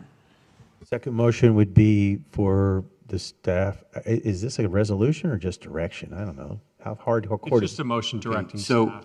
Mark, hold up one second. Is there there's no reason why, Elizabeth, that you can't participate in this? Correct. Okay? You know, I do actually have something to say. As soon as Mark gets going, Okay, all right. Okay. I know you've missed me. I know. I may want to adjust the motion after what you want to say. Would you want to say your thing first? No, I want to hear how you're going to put that motion forward. The motion is to give direction to the staff to bring back to us options on disposing of or using the real estate assets that we have, which would include what's commonly known as the Machado properties, the 4 lots across the highway from the Marlin store, and the Walgreens/Island Silver and Spice property at mile marker 81 or whatever it is. Wait, but can we maybe get a listing of all the assets, not just those 2? I think there's just a bunch of vacant lots that are conservation. Oh, There are some that have. Okay, well, fine. You know what? There's a couple residential lots over by the airstrip that we knocked down a trailer that we got, so why not add them up to them? Just so we- Add them on, fine. If we're not using them, let's put the money to use for the taxpayers. So anything that's potentially buildable, meaning non-conservation or non. Right, Yes, right, yes, yes. yes. Okay, Good, okay. Good factor, John. Yes. And a minimum of 90 days, I'd say, to come back to us, 90, 120 days, I whatever. think we've got to let the manager handle that. He knows we need to get it quickly. I don't want to interfere with staff's other pile of work that we've given them.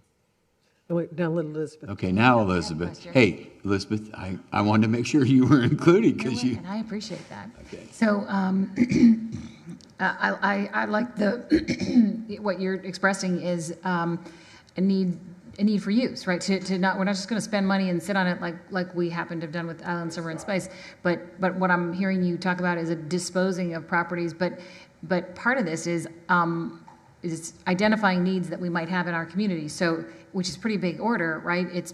Are you asking the staff to say, identify all the needs, like workforce housing, or maybe we need property for our public works, or maybe, I mean, that's a massive task, right? I think There might that's a tall order. I'm sorry, I didn't mean to. There might be a community, I mean, this goes into strategic planning, which I mean, I'm in, like, yeah, let's figure out what we need. I don't know how you do that. I was Maybe trying to it's cool. start out small and simple, just the 2 parcels, because they're the big ones, that's where all the money is. And then and I don't want to burden the staff with the others, just because that's where the details and the devil come together on all that, but I think that would be even a third motion to ask them to explore that. The Public Works needs a place to go. I think the manager's been looking into that for us. Yeah, you already have. But maybe we just, on this particular resolution, keep it straight and simple, just the 2 properties, and then we can do a third one now or later about everything else. Can I just ask, is the Machado property, isn't it hammock? Yes. Some of it is hammock, and that's something we need, put that in the report. You know, we may want to preserve it. It is. The first lot is all hammock, yeah. I have a lot to say about that when the time comes. Mr. Cole. I think we were ending up where I was trying to guide the conversation a bit, so I'm happy with the fact that we have 2 to start, and we can take them as we go, as opposed to the entire list. And as Councilwoman Jolene mentioned, that would be a very significant undertaking to evaluate everyone with every possibility, but focusing on 2 is good. Okay, so there's a motion. Do I hear a second? I'll move to approve. Okay. I think we need to have public comment on this, John? No, it's just direction to staff to bring something back, so it's, yeah. What's the motion? To have them make a list of the 2 places. The 2 properties and what, Figure out how we can use it or sell it. So it'll be the Machado property, Island Silver and Spice, and that slab on top of Green Turtle Hammock, right?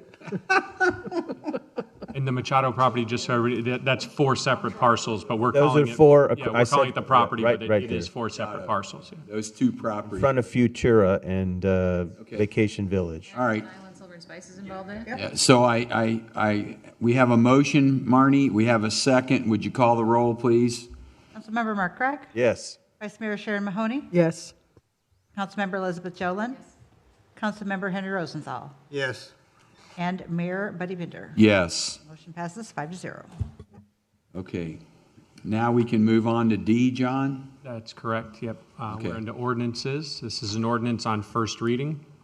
It's an ordinance of Islamorada Village of Islands, Florida, extending the temporary moratorium established pursuant to ordinance number 23-10 relating to the acceptance of new market rate residential building permit allocation system BPAS allocations with or without land dedications, providing for severability, providing for conflicts, providing for the transmittal of this ordinance to the State Department of Commerce, and providing for an effective date upon the approval of this ordinance by the State Department of Commerce. This is what we had talked about last month. As you all recall, we are under a moratorium for new market rate BPAS applications. This ordinance, if approved after second reading, would extend the moratorium to February 6th, 2025. So that is what is before you all tonight. I should point out this did not go to the LPA, and the reasoning for that is that the ordinance that it is extending previously went to the LPA, and that ordinance also gave you all, that ordinance set forth the ability for you all to extend it upon reasonable cause. So I just wanted to make sure that in case any LPA members are listening, that they understand why. Council, how about if we have public comment and then we can discuss. Public comment is now open. Marnie, any takers? Yes, Joe Wishmeyer and Van Cadenhead. Okay. Man, I'm messing with your time here tonight. Joe Wishmeyer, Plantation Key. As far as the moratorium on market rate, with our current situation with the future lawsuits and the lack of permits, the moratorium should include everything until the strategic plan is in place. Especially with the conversations that we've had earlier, why are we even taking more applications when we don't have the permits to begin with? So not only should we continue with this moratorium, but come on, developers, 6 more months, if they've got a plan, is not really going to be very much of a deterrent to them. They're not going to say, forget it anymore. So I think for the benefit of all of us, we should have a complete moratorium until we have plans in place. Lastly, I just want to say I think it's rather interesting that people don't want the CVS's or the 7-Elevens. Guess where I'm going? Oh yeah, 7-Eleven. Oh, and a distillery in my neighborhood. So those that are complaining about a few other smaller things, just keep us in mind. Thank you.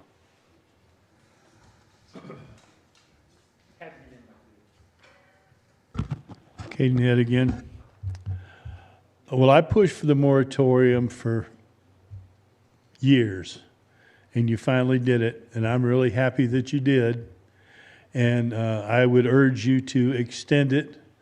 I'd urge it for another year. And I also have to listen to what Joe said about everything. We ought to slow this Mustang down. And there's people in the building and development community that aren't going to like the sound of that. But we're already overbuilt. We've been overbuilt. It's just a common sense approach to hold what we've got and see, let the dust settle a little bit. And, if it's only 6 months, that's what we're going to have to do. But I urge you to pass this. Thank you.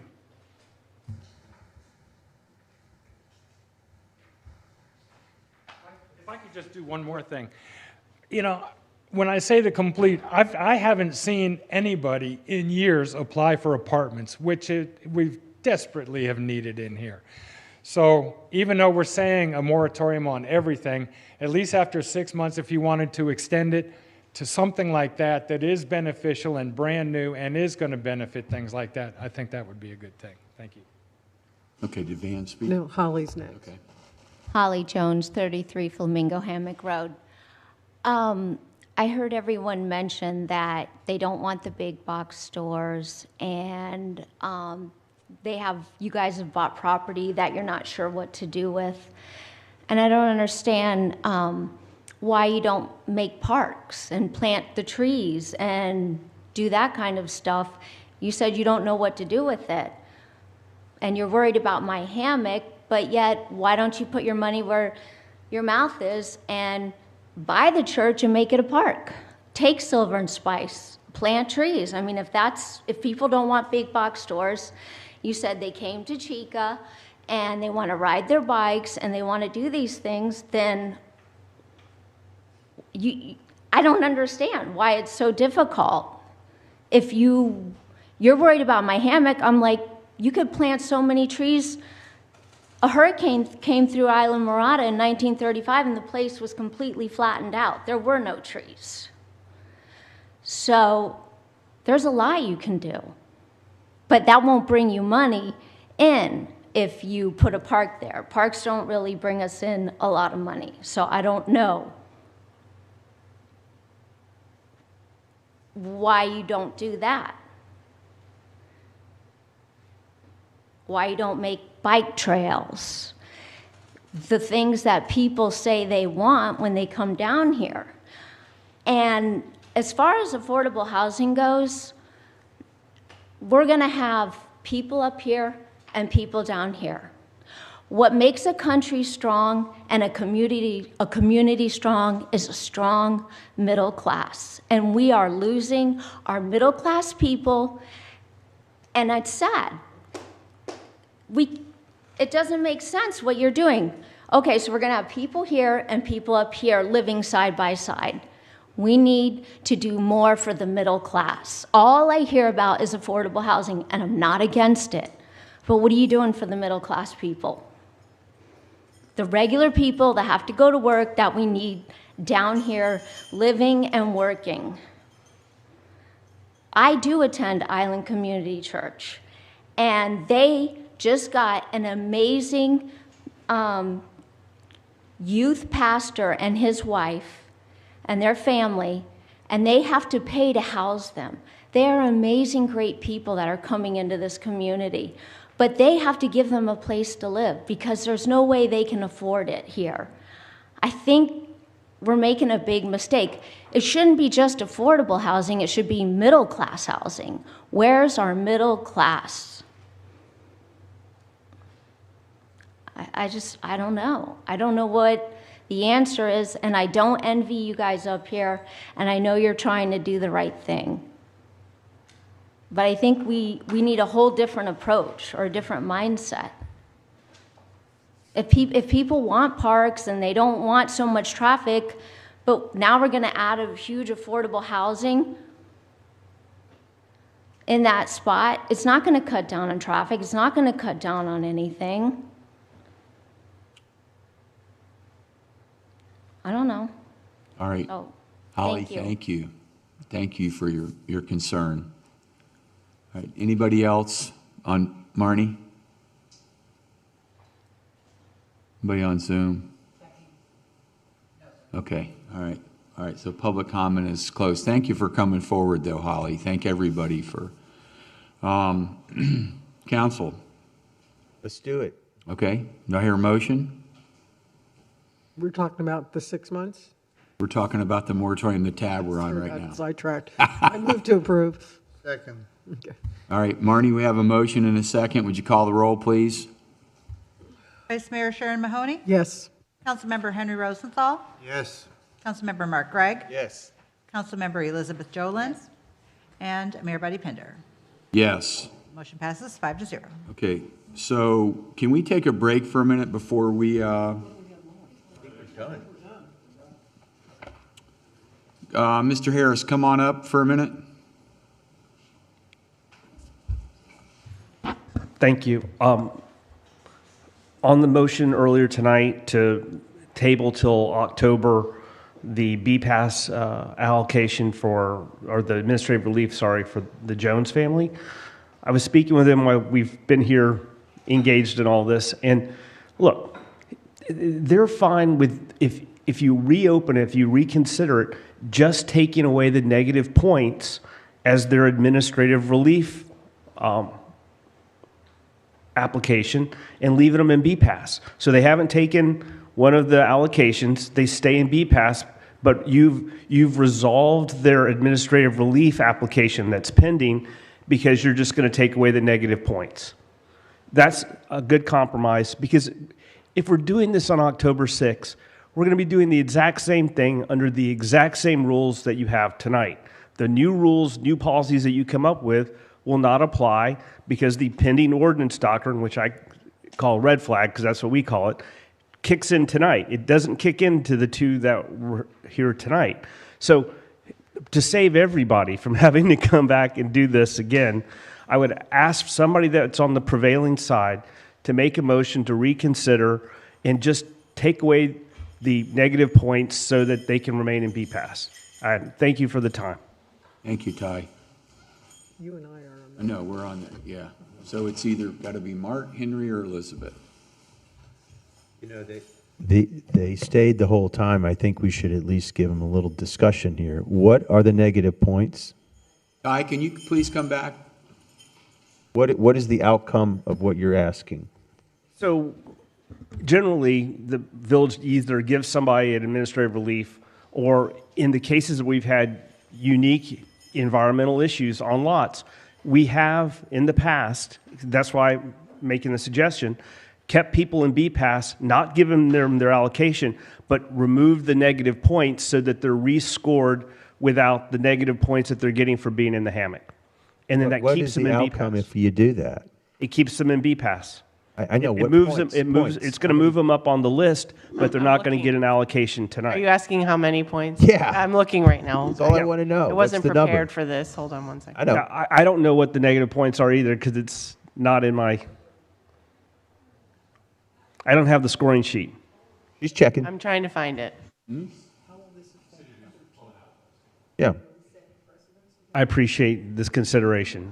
Thank you. I just would request that the way if I'm clear, and maybe I could get some clarification from Rob about if you want us to reconsider a vote, perhaps you could put this request in writing, and so we can have a chance to actually understand what it is that we're voting on, because that can come back at the next meeting. As I understand it, we can bring back at the next meeting a reconsideration, and because I feel uncomfortable trying to grasp this on the fly. I mean, even our you're asking our planning department to come up with something, and I totally respect what you're getting at, but can we request that you put this request in writing with some, and then have Jennifer provide some information? I think she's suggesting like a motion for reconsideration coupled with a staff report.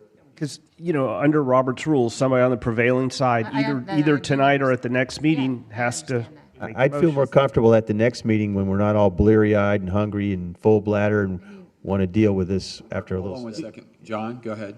The motion to reconsider has to be done under our rules that we adopted. It has to be done at the meeting where the action was taken. Okay. It doesn't mean that you couldn't move to reconsider it and then defer it to the June meeting. And we're get okay the with that. information you're looking for to the extent we can't get. We're okay with, if you want to bring it back in June, that's fine. It just doesn't make sense to wait till October to do exactly this all over again. So My understanding is that at the next meeting, we can reconsider an item. Right, but you need to make the motion We have tonight. to make the Motion to motion to reconsider. do it Yeah, I'm not tonight. comfortable with that right Did now. we hear from Jennifer? She was going to speak. the total negative points were -4, if that's helpful. She goes to 21, Yes. top of the list. I don't have, I gotta hold on.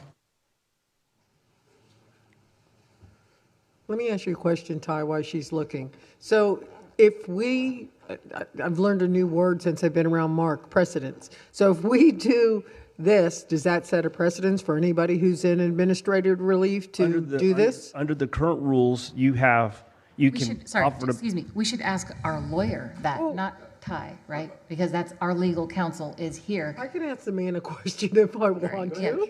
I did. I kind of administered the code for 3 years, so I feel pretty comfortable answering that question. As we discussed at the last meeting, you have multiple options when administrative relief request comes in. You can give them a building right, which is historically what we've done most of the time. You can offer to purchase, which they can reject, or you can come up with some other alternative. The other alternative that we've done in the village was to, on environmentally sensitive properties with hammock, remove the negative points and keep them in B-Pass. John, is that correct? So I'm not stepping on anybody's toes? I'm not aware of us doing that, but I've never looked into that, honestly. So I'd have to look into that. I don't have a reason to dispute it, but I don't have a reason to. I'm not going to make a motion to reconsider. I'm sorry, Ty. I heard what you said, but it's not what I want to do tonight. All right. Henry, Thank you. You care to do anything? Say anything? I'll second the motion. We're not making a motion. I'm sorry? Keep the status quo. Yeah. Okay. Hey, Jennifer, did you find out how many points that she would have? Yeah, so there would be 4 negative points, so it would be 21, but there may be some additional perseverance points that I haven't calculated, but even the 21 would put them at the top of the list. Okay, okay.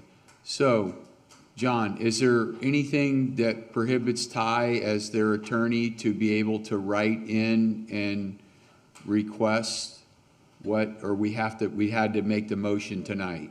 Yeah, and this item has been deferred to, was it October 8th or 10th? One of the October meetings, whatever was specified. So, that motion prevails. Yeah. So it would have to be tonight. It would have to be tonight, and it would have to be made, the motion would have to be made by one of the 3 prevailing parties. It could be seconded by anybody, but a motion for reconsideration has to be made by somebody who voted on the prevailing side of the original motion. Understand what he's saying? I hope so. Okay. Do you want to do anything or not? For me, to reconsider is okay. Okay, there you go. Well, that's contrary to what you said a minute ago about. Is it something. really? So you can make a Want to motion. keep the status quo the way we have it now and redo this or look at it again in October? Or you want to open up the whole thing again and talk about it more? I'm going to agree with you, and that's the end of that. Leave it as the status quo. Leave it to where it is. Okay, all right, it's over and done with then, okay. All right, so do I hear adjournment then? Yes. Let's go home. Yeah.